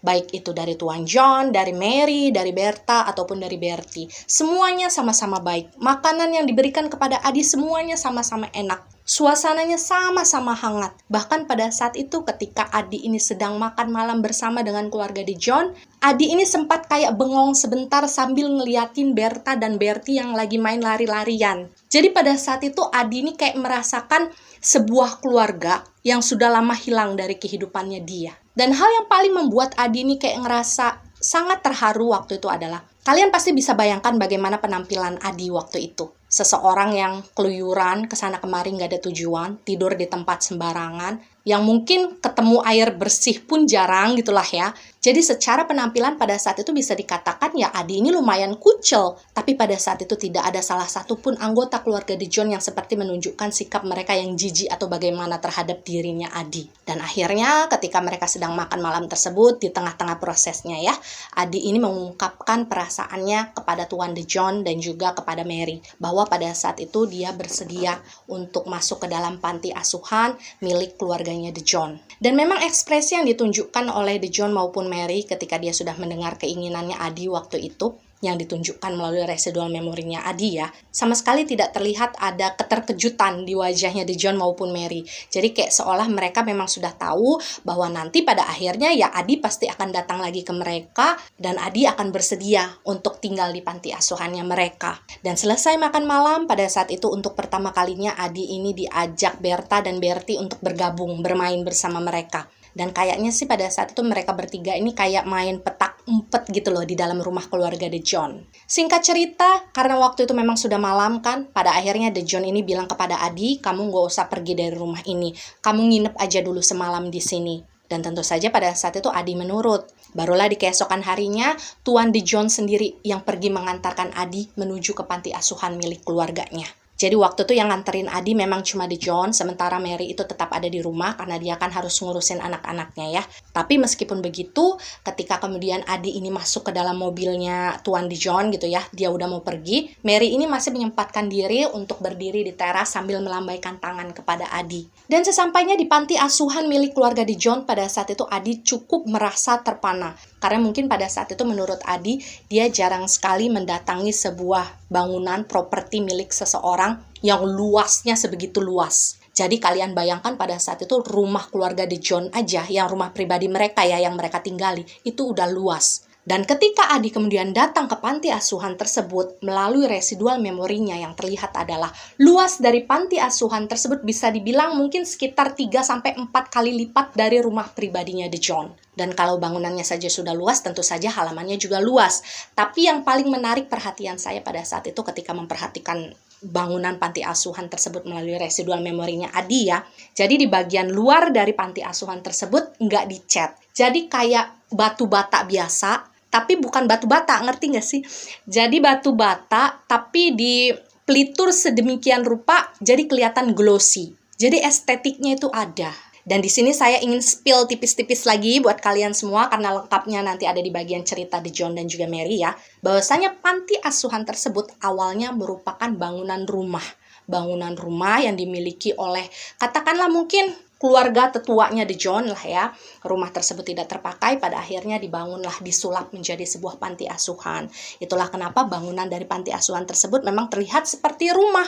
Jadi kelihatannya kayak lebih nyaman aja gitu untuk ditinggali. Dan ketika De Jong ini baru saja mengajak Adi masuk ke dalam panti asuhan tersebut, Adi langsung melihat ada beberapa anak-anak yang sedang berlarian ke sana kemari di halaman depan. Jadi anak-anaknya itu terdiri dari beberapa range usia gitu. Ada yang sebaya dengan Adi, ada yang lebih muda dari Adi. Dan tidak hanya sampai di sana, ketika Adi ini masuk ke bagian lebih dalam dari panti asuhan tersebut, De Jong ini kemudian memperkenalkan Adi kepada beberapa orang yang pada saat itu memang bekerja di panti asuhan tersebut sebagai pengawas. Jadi ibaratnya seseorang yang memang ditugaskan oleh keluarga De Jong untuk menjaga, membimbing anak-anak yang ada di panti asuhan tersebut. Dan salah satu dari mereka yang paling Adi ingat di dalam residual memorinya adalah Madame Alice. Konon katanya Madame Alice ini memang sudah bekerja di sana semenjak pertama kali panti asuhan tersebut berdiri. Jadi sosoknya beliau ini memang sudah lumayan sepuh. Dan beliau ini merupakan orang Belanda yang sudah sangat lancar sekali bicara bahasa Indonesia.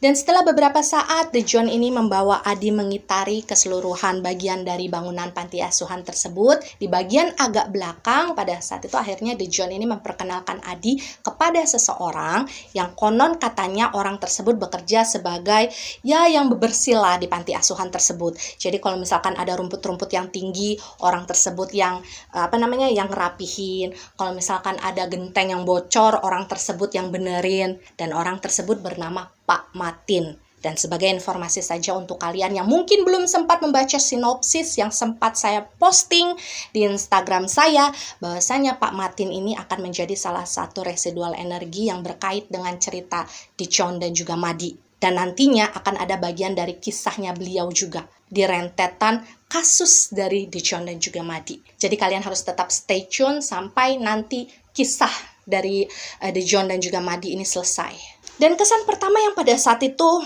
Adi dapatkan ketika dia diperkenalkan kepada sosok Pak Matin, dalam komunikasi kami Adi bilang dia selalu merasa bahwa Pak Matin itu bukanlah orang yang ramah.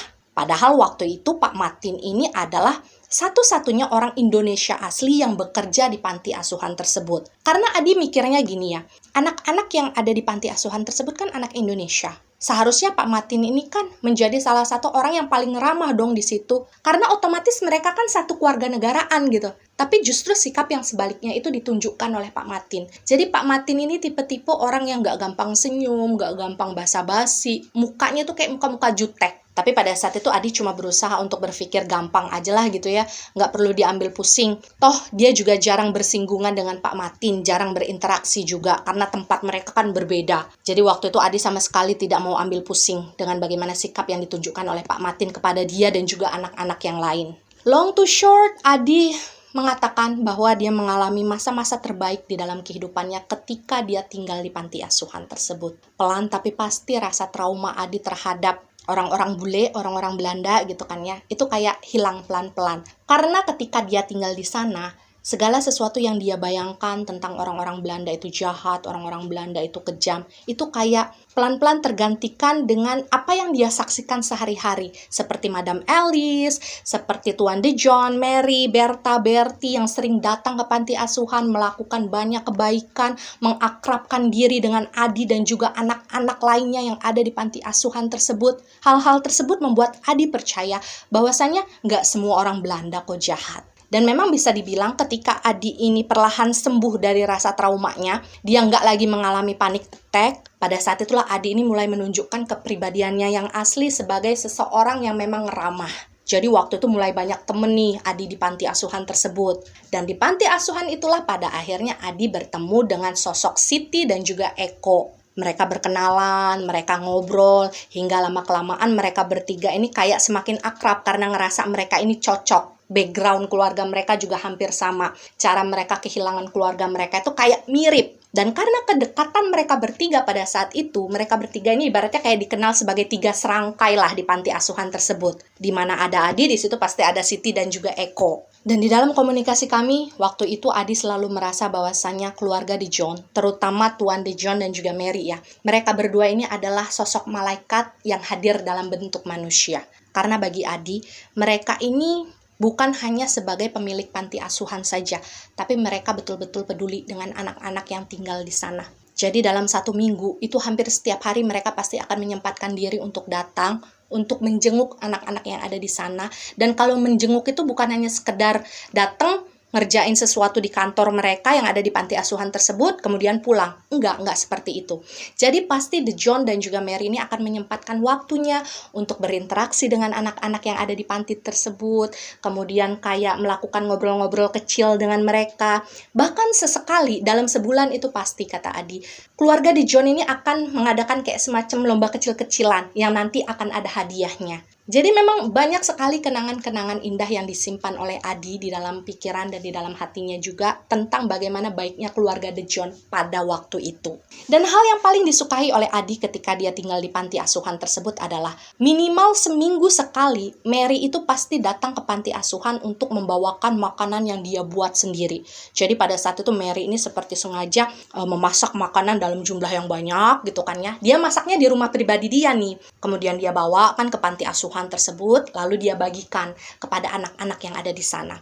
Dan ketika makanan tersebut sudah dibagikan, mereka makan bareng. Jadi mereka tuh kayak duduk gitu, kayak semacam aula gitu ya. Kemudian mereka semua duduk di bawah. Dan ketika mereka makan pun, mereka berinteraksi dengan anak-anak tersebut. Jadi anak-anak yang ada di panti asuhan tersebut, termasuk salah satunya adalah Adi, itu kayak ngerasa bahwa waktu itu Tuan De Jong dan juga Mary ini seperti orang tua mereka sendiri. Bahkan tidak hanya Tuan De Jong dan juga Mary yang terkenal baik di sana. Bahkan pada saat itu bukan hanya Tuan De Jong dan juga Mary saja yang dikenal baik di panti asuhan tersebut. Karena memang waktu itu Adi sendiri mengatakan bahwa Bertha dan Bertie juga merupakan anak Belanda yang sangat baik terhadap anak-anak yang lainnya. Karena gini ya, sebenarnya bisa aja loh Bertha dan Bertie ini memilih menjadi anak yang sombong, anak yang nggak mau bergaul sama anak-anak yang lain karena ngerasa, kasta kita beda gitu kan ya. Tapi Bertha dan Bertie nggak seperti itu. Ketika Bertha dan Bertie ini datang ke panti asuhan tersebut dengan orang tua mereka gitu ya, mereka ini berbaur dengan anak-anak panti yang lain, main mereka waktu itu. Meskipun memang pada saat itu anak-anak yang sering diajak bermain oleh Bertha dan Bertie adalah anak perempuan. Karena mereka kan perempuan gitu kan ya, mungkin lebih nyaman kalau main sama perempuan. Tapi mereka nggak sombong dengan anak laki-laki yang lainnya. Dan hal itu betul-betul diperhatikan oleh Adi. Bahkan ada satu momen yang betul-betul terasa di dalam residual memorinya Adi, menjadi salah satu yang paling membekas gitu ya di dalam ingatannya adalah pernah di satu ketika Adi ini lagi ulang tahun. Adi ini sama sekali nggak tahu kalau misalkan pada saat itu Bertha dan Bertie ini tahu kalau di hari tersebut dia ini lagi ulang tahun gitulah ya. Karena kan Adi nggak pernah ngomong sama siapapun kapan tanggal ulang tahunnya. Tapi karena mungkin pada saat itu memang ada data-data gitu kan di panti asuhan tersebut, dan mungkin orang tuanya Bertha dan Bertie ini memberitahu anaknya kalau misalkan di hari itu Adi ulang tahun loh gitu kan. Akhirnya pada saat itu Bertha dan Bertie ini memberikan sebuah hadiah untuk Adi. Jadi pada saat itu kado yang diberikan oleh anak kembar tersebut adalah sebuah selimut. Dan kata Adi, selimutnya lembut sekali. Dia belum pernah punya selimut selembut itu sebelumnya. Jadi saking bagusnya selimut tersebut, Adi ini kayak sayang pengen make. Bahkan ketika Siti sama Eko ngeledekin gitu ya, kayak pengen pinjem dong selimutnya gitu kan, itu nggak dikasih sama Adi. Dan ketika sudah tiba waktunya selimut tersebut untuk dicuci gitulah ya, karena udah ya lumayan kotor, Adi ini nggak pernah mengizinkan ada orang lain yang menyuci selimut tersebut. Karena dia takut selimut itu dicuci dengan asal-asalan kemudian rusak. Jadi waktu itu secara khusus Adi akan minta izin kepada penanggung jawab yang ada di panti asuhan tersebut supaya dia dibiarkan untuk mencuci selimut tersebut sendiri. Dia nyuci selimut itu sendiri sampai nunggu selimut tersebut kering. Jadi dia betul-betul sayang sama selimut tersebut. Dan waktu terus berlalu ya, kita semua tahu bahwasanya kisah indah yang dilalui oleh Adi, Siti, dan Eko di panti asuhan tersebut tidak berlangsung terlalu lama.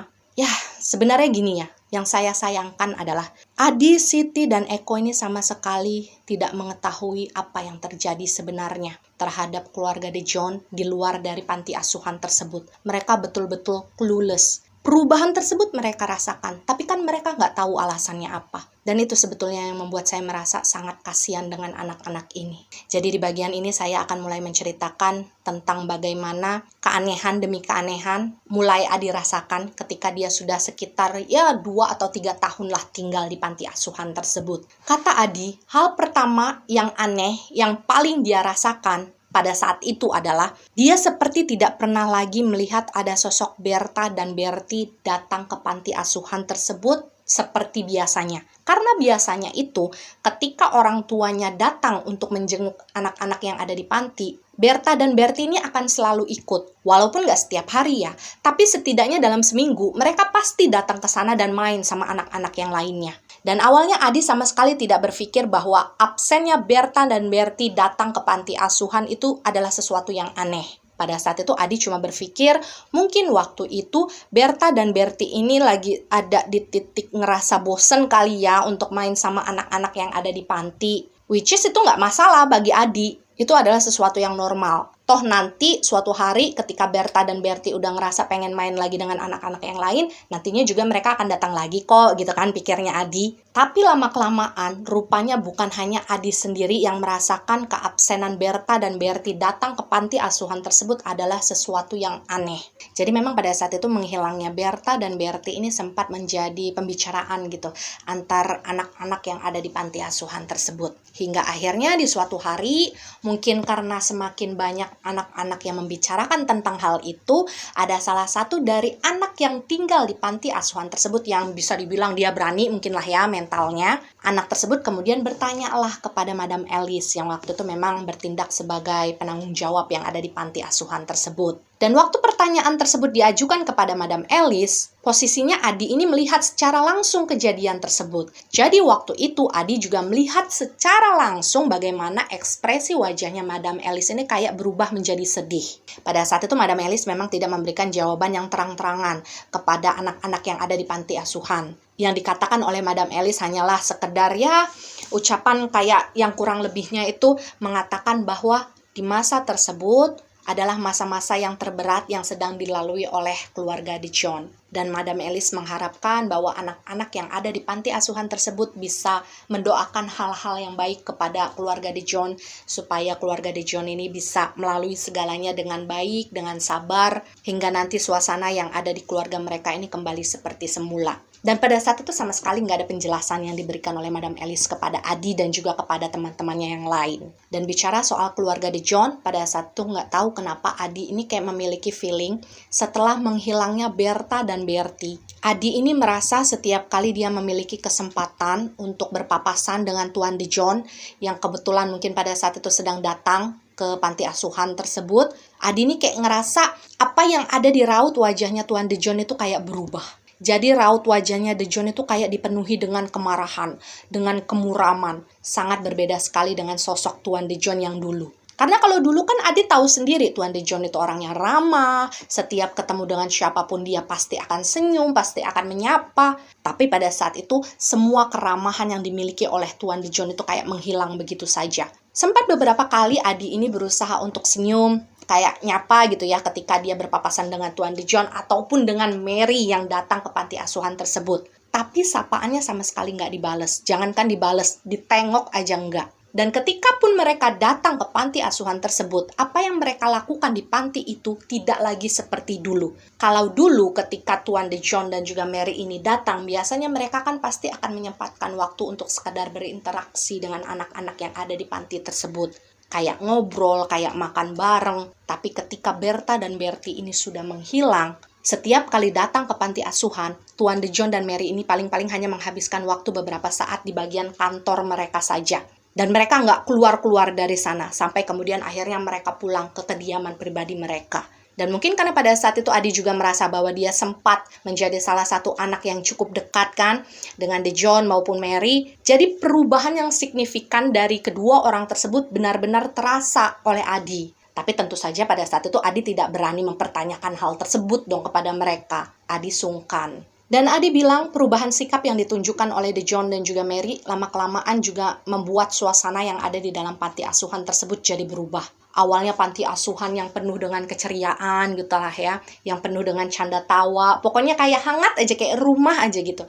Tapi ketika kemudian sikap dari De Jong dan juga Mary ini udah nggak kayak dulu lagi, tiba-tiba saja Adi ini ngerasa panti asuhan tersebut kayak berubah jadi dingin. Orang itu jadi kayak sungkan untuk saling bicara satu dengan yang lain. Orang itu kayak jadi nggak mau ngurusin urusan orang lain gitu. Jadi mereka tuh kayak hidup masing-masing. Mereka jarang gabung, jarang main seperti dulu. Dan di dalam suasana panti yang tiba-tiba saja berubah menjadi tidak enak seperti itu, tiba-tiba saja entah kenapa waktu itu Adi bilang, dia, Siti, dan juga Eko ini seperti merasa ada satu keanehan lain lagi yang terjadi di panti asuhan tersebut. Semuanya diawali ketika secara mengejutkan Madam Alice ini berpamitan dengan anak-anak yang ada di panti. Jadi pada saat itu menurut keterangan Madam Alice yang sempat dia berikan secara singkat, Tuan De Jong ini memutuskan untuk memecat Madam Alice. Jadi dia tidak dipekerjakan lagi di panti asuhan tersebut. Tapi waktu itu memang Madam Alice tidak menjelaskan alasannya kenapa. Dan sempat terjadi suasana yang haru biru ya ketika Madam Alice ini berpamitan dengan anak-anak yang lain. Karena memang memang mereka sudah menghabiskan waktu yang lumayan lama di sana bersama bareng-barengan. Dan sebelum Madam Alice ini benar-benar pergi dari panti asuhan tersebut, beliau sempat mengatakan kepada anak-anak yang ada di sana bahwa nantinya orang yang akan menggantikan sementara segala sesuatu tugasnya Madam Alice lah ya di panti tersebut adalah Pak Martin. Jadi kalian bayangkan pada saat itu Adi cukup kaget ketika mendengarkan hal tersebut ya. Karena menurut Adi waktu itu banyak anak-anak yang sebenarnya nggak cocok dengan Pak Martin. Nggak suka dengan kepribadiannya Pak Martin. Dan bayangkan betapa sulitnya anak-anak yang ada di sana termasuk Adi untuk menerima kenyataan kalau misalkan orang sebaik Madam Alice harus digantikan sementara oleh Pak Martin. Dan dugaan Adi dan kawan-kawannya ternyata memang betul. Setelah Madam Alice ini pergi dari panti asuhan tersebut, pekerjaan yang sebelumnya ditangani oleh Madam Alice diambil alih oleh Pak Martin. Ya banyak anak-anak yang merasa nggak cocok dengan beliau. Karena menurut anak-anak yang ada di sana, Pak Martin itu terlalu tegas. Jadi kayak terlalu galak gitu. Padahal di situ kan banyak anak-anak ya. Kadang kan anak-anak nggak bisa selalu dikerasin, nggak bisa selalu dibentak. Sementara pada saat itu Pak Martin ini selalu menggunakan cara-cara kasar untuk memberikan teguran kepada anak-anak yang ada di situ. Itulah kenapa Adi sendiri memutuskan untuk tidak mau sering-sering ada interaksi dengan Pak Martin. Karena bagi Adi, Pak Martin itu orangnya serem. Dan lama-kelamaan, suasana panti asuhan yang semakin kacau, semakin gak nyaman waktu itu ya. Dalam suasana tersebut, Adi ini semakin merasakan bahwa sepertinya anak-anak yang tinggal di panti asuhan tersebut satu persatu tuh kayak menghilang. Jadi awalnya tuh Adi kayak ngerasa, kok saya nggak pernah ngeliat si Anu lagi ya? Kemana ya dia? Dan mungkin memang waktu itu Adi memerlukan waktu beberapa saat untuk menyadari itu semua. Kenapa bisa seperti itu? Karena kalian bayangkan saja, di panti asuhan tersebut kan isinya mungkin ada sekitar 30 orang lebih. Otomatis kan pada saat itu Adi tidak mengenal semua dari mereka secara akrab. Adi juga tidak bisa melihat mereka setiap harinya. Jadi ketika ada salah satu dari mereka yang hilang, Adi ini nggak terlalu ngeh.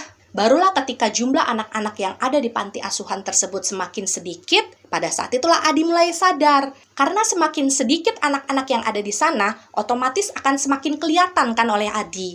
Jadi Adi ini sudah semakin bisa menyadari, semisal ada salah satu di antara mereka yang dalam waktu lama udah nggak pernah kelihatan lagi. Jadi waktu itu ada di satu titik, Adi, Siti, dan Eko ini sama-sama membicarakan rasa aneh yang waktu itu ternyata sama-sama mereka rasakan. Jadi kecurigaan yang sedang dirasakan Adi, ternyata juga dirasakan oleh Siti dan Eko. Kemana anak-anak yang menghilang dari panti asuhan tersebut? Dan bagian yang paling aneh bagi Adi pada saat itu adalah, teman-temannya yang menghilang, itu hilangnya betul-betul mendadak. Jadi ibaratnya, hari ini mereka masih main ke sana, kemari, kejar-kejaran, ngobrol bareng. Tapi tiba-tiba saja di keesokan harinya, temannya itu udah nggak ada. Temannya itu udah nggak bisa ditemuin dimanapun. Jadi kayak menghilang tanpa jejak. Semisal pun mungkin pada saat itu temannya yang menghilang itu ternyata diadopsi misalkan oleh keluarga lain gitu kan ya. Itu juga cukup aneh bagi Adi. Yang pertama karena selama dia tinggal di sana, Tuan De John ini tidak pernah membuka kesempatan untuk keluarga lain mengadopsi anak dari panti asuhannya. Yang kedua adalah kalau misalkan teman-temannya itu betul-betul misalkan diadopsi gitulah ya, siapa tahu aja kebijakan Tuan De John tiba-tiba berubah gitu katakanlah. Nah, pasti akan ada jeda waktu yang diberikan kepada anak yang menghilang tersebut dong untuk menceritakan kepada teman-temannya yang lain bahwasanya, saya diadopsi loh, nanti dalam beberapa hari lagi saya akan pergi dari panti asuhan ini. Setidaknya pembicaraan tersebut pasti ada. Tapi waktu itu nggak ada sama sekali. Jadi mereka betul-betul menghilang dalam waktu yang mendadak, dan mereka menghilang tanpa meninggalkan jejak. Dan yang menjadi perhatian Adi pada saat itu adalah, ketika selama beberapa bulan, hal aneh tersebut terjadi di panti asuhan mereka, Adi ini sama sekali tidak melihat De John ataupun Mary melakukan sesuatu untuk menanggulanginya. Jadi setiap kali mereka datang ke panti asuhan, mereka hanya sibuk dengan urusan mereka sendiri. Mereka turun dari mobil, berjalan menuju ruangan kerja mereka yang ada di panti asuhan tersebut, tanpa sama sekali menyapa, ngobrol, ataupun interaksi sama anak-anak yang berpapasan dengan mereka. Jadi ibaratnya waktu itu Adi kayak ngerasa, kok Tuan De John sama Mary cuek ya dengan masalah yang ada di panti asuhan mereka. Dan muncullah pertanyaan di dalam kepalanya Adi. Apakah pada saat itu sebenarnya Tuan De John dan Mary ini tahu apa yang sedang terjadi? Apakah pada saat itu Pak Martin selaku penanggung jawab yang ada di panti asuhan tersebut sempat menceritakan hal aneh yang terjadi di panti asuhan itu kepada De John dan juga Mary? Tapi karena pada saat itu Adi memang tidak bisa mempertanyakan hal tersebut kepada siapa-siapa, ya pada akhirnya segala sesuatu spekulasi yang ada di dalam pikirannya Adi ujung-ujungnya tetap menjadi sesuatu yang tidak bisa menemukan jawaban konkret. Dan satu hal yang kemudian dijelaskan oleh Adi ya, ketika suasana dari panti asuhan tersebut sudah tidak nyaman, kemudian suasana hati yang terlihat dari ekspresi wajah yang ditunjukkan oleh Tuan De Jong dan juga Mary setiap kali datang itu tidak lagi baik seperti dulu. Kemudian kondisi di mana satu persatu anak yang tinggal di panti asuhan tersebut juga menghilang. Tiba-tiba saja pola makan yang ada di panti asuhan tersebut juga ikut berubah. Awalnya, dia dan teman-teman yang ada di panti asuhan itu akan diberikan makan sehari 3 kali. Jadi sarapan, makan siang, dan juga makan malam.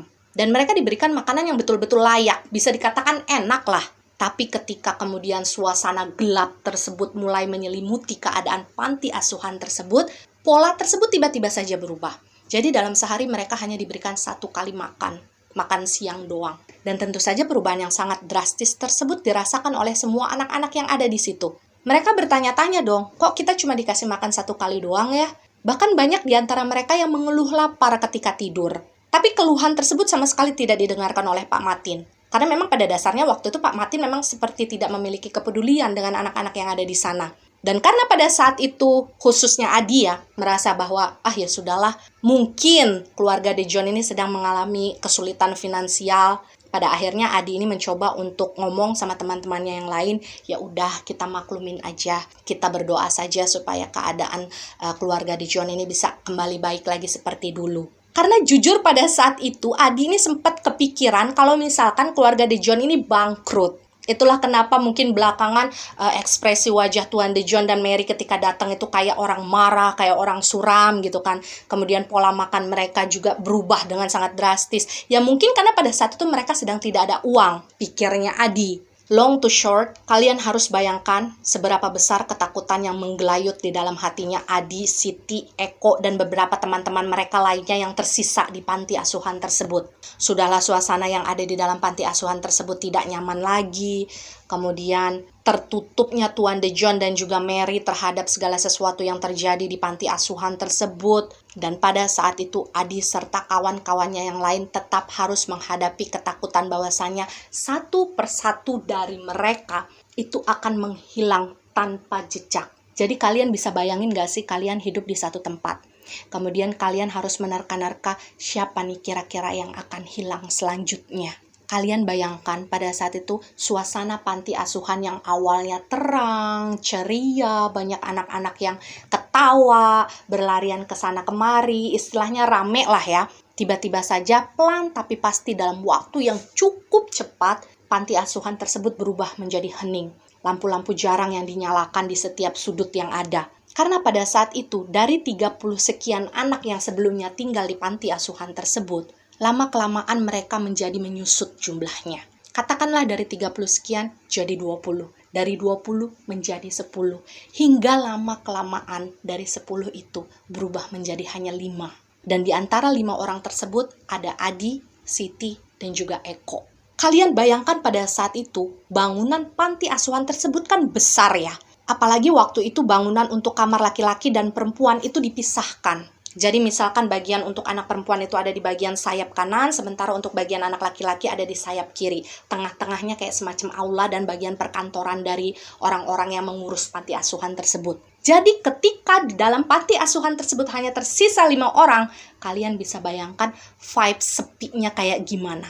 Dan ketika mereka ini jumlahnya sudah menyusut hanya menjadi 5 orang, Adi bilang, waktu itu sempat terjadi pembicaraan yang cukup serius antara dia dan sisa teman-temannya yang ada. Jadi waktu itu mereka sempat mempertimbangkan apakah pada saat itu mereka mau lari, mau kabur aja dari panti asuhan tersebut atau tidak. Karena rasanya udah benar-benar nggak enak setelah satu dari persatu mereka itu hilang begitu saja. Tapi ketika kemudian polling dilakukan, pada akhirnya Adi, Siti, dan Eko ini memutuskan untuk menolak rencana kaburnya mereka. Kenapa pada saat itu Adi dan teman-teman baiknya menolak rencana tersebut? Adi bilang, karena pada saat itu dia tidak bisa melupakan kebaikan yang pernah dilakukan oleh keluarga De Jong terhadap diri dia, dan juga terhadap Siti dan juga Eko, yang waktu itu ikut menceritakan bahwa keluarga De Jong ini juga sama berbuat baik terhadap diri mereka ketika mereka ini kehilangan keluarga. Jadi mereka tuh menganggapnya, kalau misalkan mereka saat itu kabur meninggalkan keluarga De Jong, ketika keluarga De Jong ini sedang mengalami kesulitan, alangkah nggak tahu dirinya mereka gitu loh. Jadi mereka bertiga ini kayak pengen betul-betul bertahan sampai akhir di sana. Dan pada akhirnya ucapan yang diberikan oleh Adi pada saat itu memang bisa dibilang merubah keputusan yang sempat dipikirkan oleh teman-teman dia yang lainnya yang sebelumnya pengen kabur. Karena mereka mungkin juga sempat merasakan kebaikan yang sama ya dari keluarga De Jong. Dan memang yang harus digarisbawahi pada saat itu adalah anak-anak malang tersebut sama sekali tidak tahu bahwa waktu itu ada hal yang sangat besar, yang sangat gelap, yang sangat jahat sudah mengambil alih kehidupan keluarga De Jong sepenuhnya. Jadi yang harus kalian ketahui pada saat itu adalah jumlah anak-anak yang hilang dari panti asuhan tersebut dalam seminggu itu paling sedikit 1 dan paling banyak itu bisa 2-3 orang. Memang tidak setiap minggu, tapi setidaknya setiap bulan itu pasti ada yang hilang dan itu lebih dari 2. Dan kurang lebih 1 minggu setelah perbincangan serius yang sempat terjadi antara mereka berlima yang tersisa di panti asuhan tersebut ya, secara mengejutkan Adi harus kehilangan sosok Siti terlebih dahulu. Jadi ketika jumlah mereka ada 5, kemudian berkurang menjadi 4, pada saat itu yang menghilang terlebih dahulu adalah Siti. Dan kalian harus tahu bahwasanya pada saat itu Siti adalah satu-satunya anak perempuan yang tersisa di panti asuhan tersebut. Jadi ketika Siti ini kemudian menghilang, ya sisa mereka berempat doang, yang semuanya adalah laki-laki. Dan Adi ini bilang, 1 hari sebelum Siti ini menghilang tanpa jejak, sebetulnya di malam harinya mereka ini masih ketemu. Jadi mereka ini masih ketemu di depan aula gitu. Mereka masih ngobrol sebentar di sana.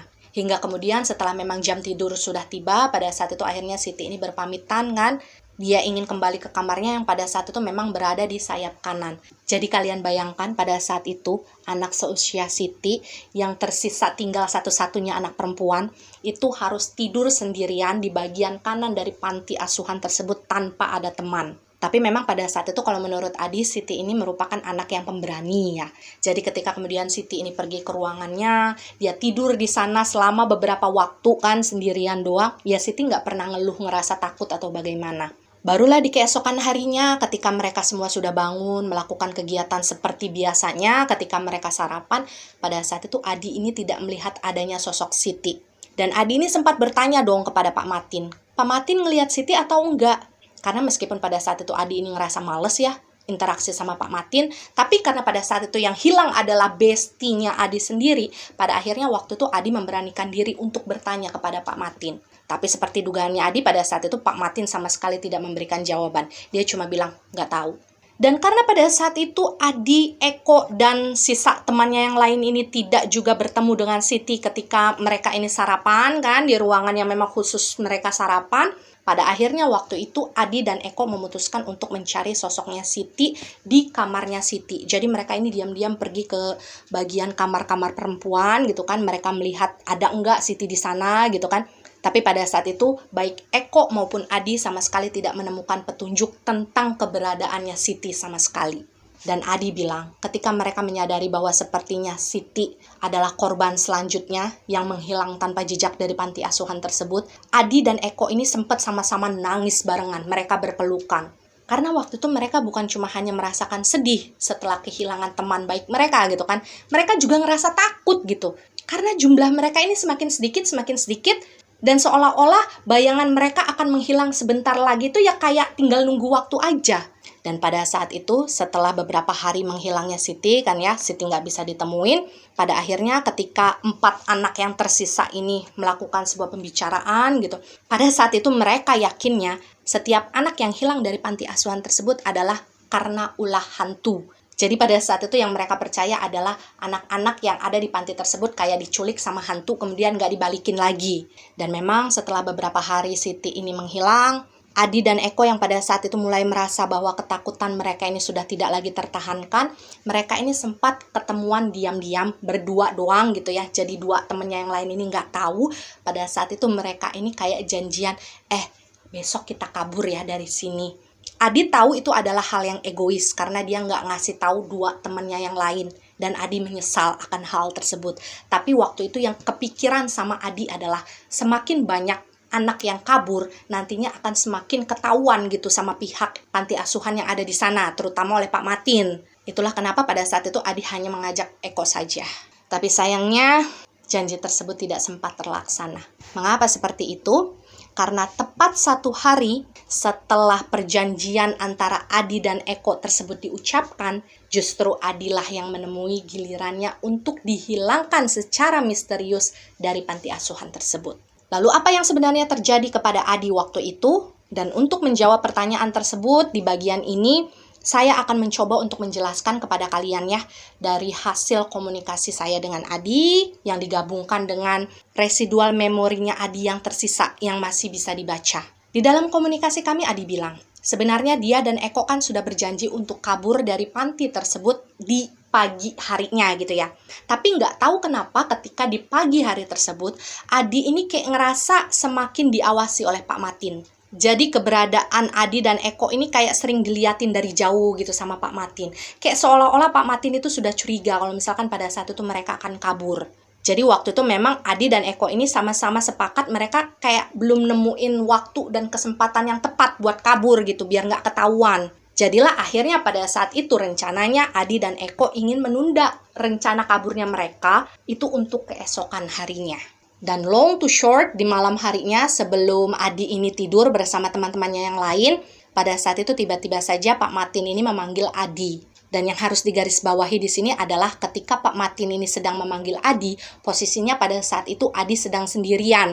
Nah, waktu itu melalui rekaman residual memorinya Adi, Pak Matin ini meminta Adi supaya besoknya Adi ini bisa bangun pagi-pagi sekali. Karena Pak Matin pada saat itu bilang kepada Adi bahwa sebelumnya Tuan De John ini sudah menitipkan pesan kepada Pak Matin untuk disampaikan kepada Adi. Bahwa nanti besok pagi-pagi sekali Tuan De John ini pengen ketemu sama Adi karena ada hal penting yang ingin dibicarakan. Dan waktu itu Adi sempat bertanya kepada Pak Matin, kenapa harus pagi-pagi sekali Pak? Dan waktu itu dengan agak ketus, Pak Matin ini menjawab, Tuan De John itu orang sibuk. Mungkin dia ingin pergi ke suatu tempat, makanya dia ingin ketemu kamu pagi-pagi sekali. Dan menurut Adi pada saat itu jawaban Pak Matin yang masuk akal. Dan karena waktu itu Adi juga menaruh respect yang sangat tinggi kepada Tuan De John kan, dia nggak ngerasa gimana-gimana. Pada akhirnya waktu itu Adi yang menyetujui permintaan dari Pak Matin.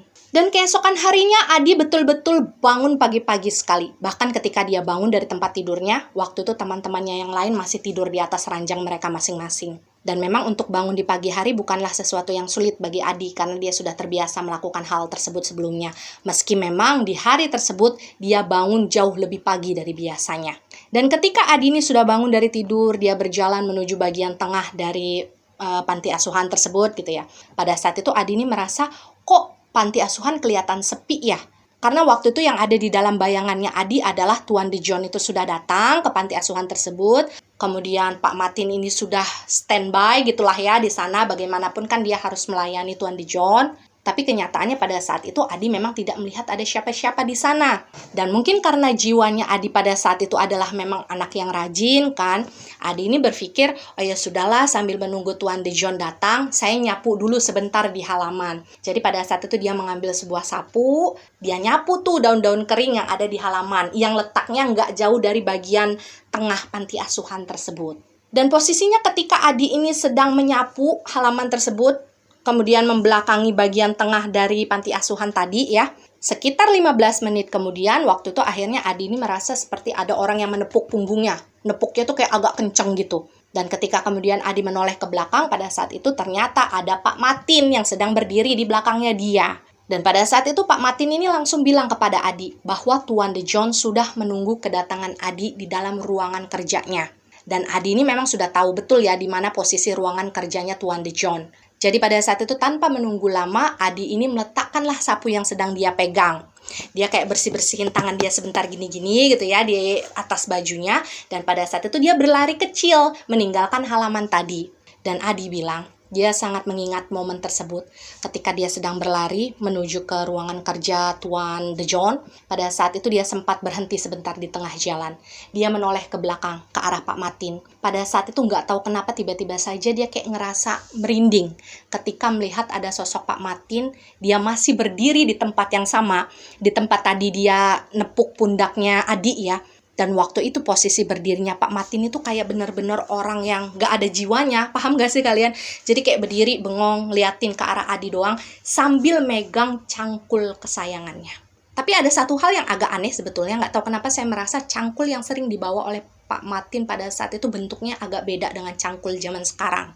Dan kata Adi, sepengetahuan dia ya selama dia tinggal di panti asuhan tersebut, Pak Martin ini memang sering membawa cangkul tersebut ketika dia sedang beraktivitas di panti asuhan. Jadi ibaratnya cangkul itu sering dibawa kemana-mana sama dia.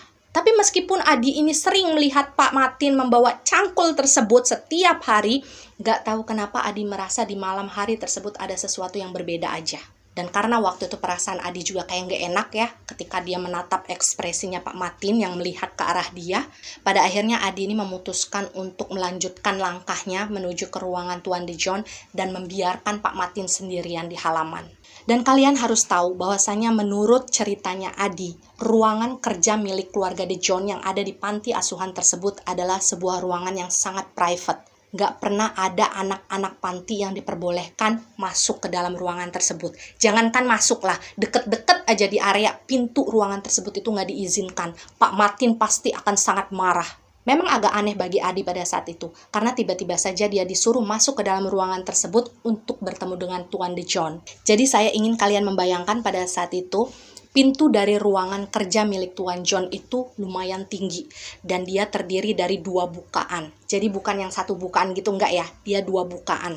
Dan di bagian dari kusen pintu tersebut kayak terdiri dari undakan-undakan kayu yang disusun-susun gitu. Nah, pada saat itu ketika Adi ini melihat bahwa pintu tersebut tidak dikunci, otomatis pada saat itu dia merasa yakin, oh sepertinya memang Tuan De Jong sedang menunggu saya di dalam.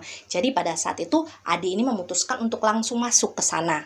Dan hal pertama yang dilihat oleh Adi ketika dia berada di dalam ruangan tersebut adalah ruangan itu lumayan gelap. Jadi lampu yang ada di dalam ruangan tersebut kayak sengaja dimatikan, tapi memang masih ada berkas-berkas cahaya yang masuk kayak dari ventilasi jendela gitulah ya, yang berasal dari lampu ruangan sebelah dari panti asuhan tersebut. Dan otomatis pada saat itu Adi nggak bisa melihat dengan jelas kan apakah di sana ada Tuan De Jong atau tidak. Dan waktu itu Adi sempat mengucapkan salam ketika dia masuk ke dalam ruangan tersebut. Dia berharap agar Tuan De Jong ini kayak ya membalaslah sapaannya dia. Setidaknya hal tersebut kan bisa membuat Adi ini kayak ngerasa lebih tenang ya kalau misalkan dia tahu ada orang lain juga di dalam ruangan tersebut. Tapi waktu itu Adi nggak mendengar ada suara siapa-siapa. Pada waktu masuk ke dalam ruangan tersebut, Adi ini seperti mencium sebuah aroma yang agak aneh menurut dia. Dia nggak tahu itu aroma apa, tapi ketika saya mencoba untuk membaca melalui residual memorinya Adi ya, mencoba untuk mendalami apa sih sebenarnya yang dia cium aroma pada saat itu, jawaban yang saya temukan pada saat itu kemungkinan besar aroma yang dihirup oleh Adi adalah aroma darah. Jadi kalian bisa bayangkan, sebuah ruangan yang tercium aroma anyir darah, itu ada darah sebanyak apa sebenarnya di dalam ruangan tersebut sampai baunya bisa kecium.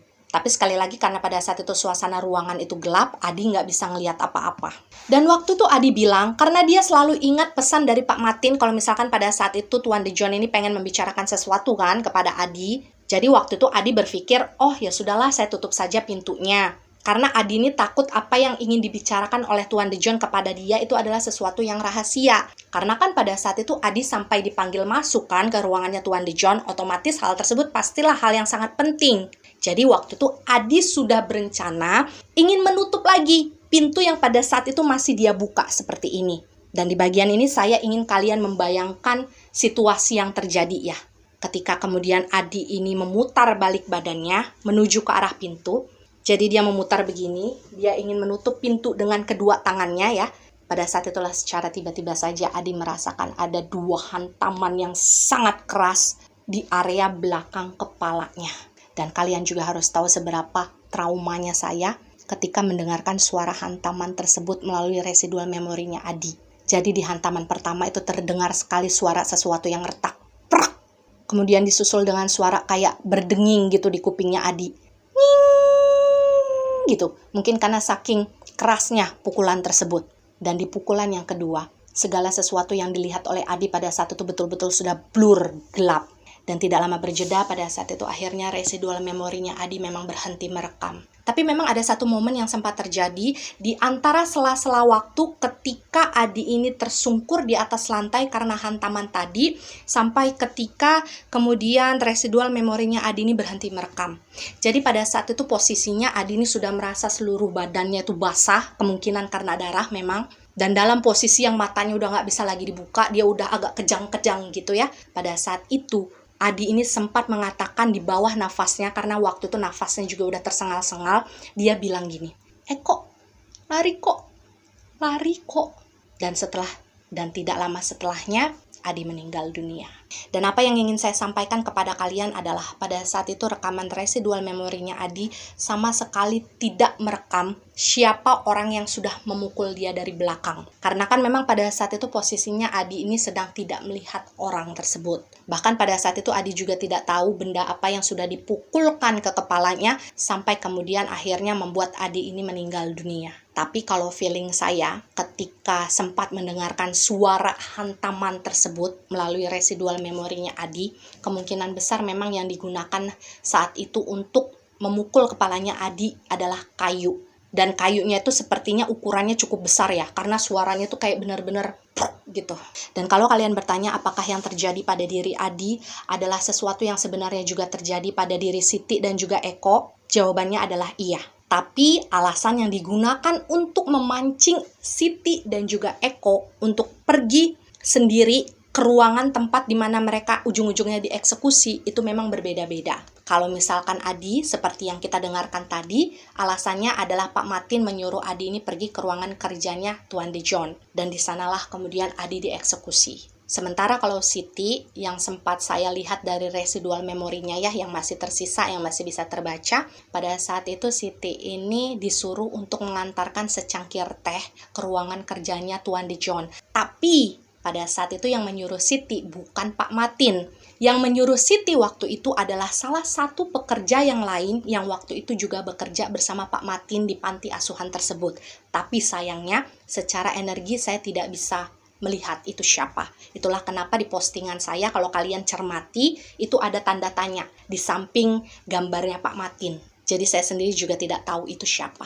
Dan tentang apa yang terjadi dengan Eko selanjutnya adalah Eko dieksekusi persis di atas ranjang tidurnya sendiri. Karena pada dasarnya waktu itu Eko menjadi anak paling terakhir yang dieksekusi di panti asuhan tersebut. Jadi Eko memang benar-benar bertahan sampai akhir.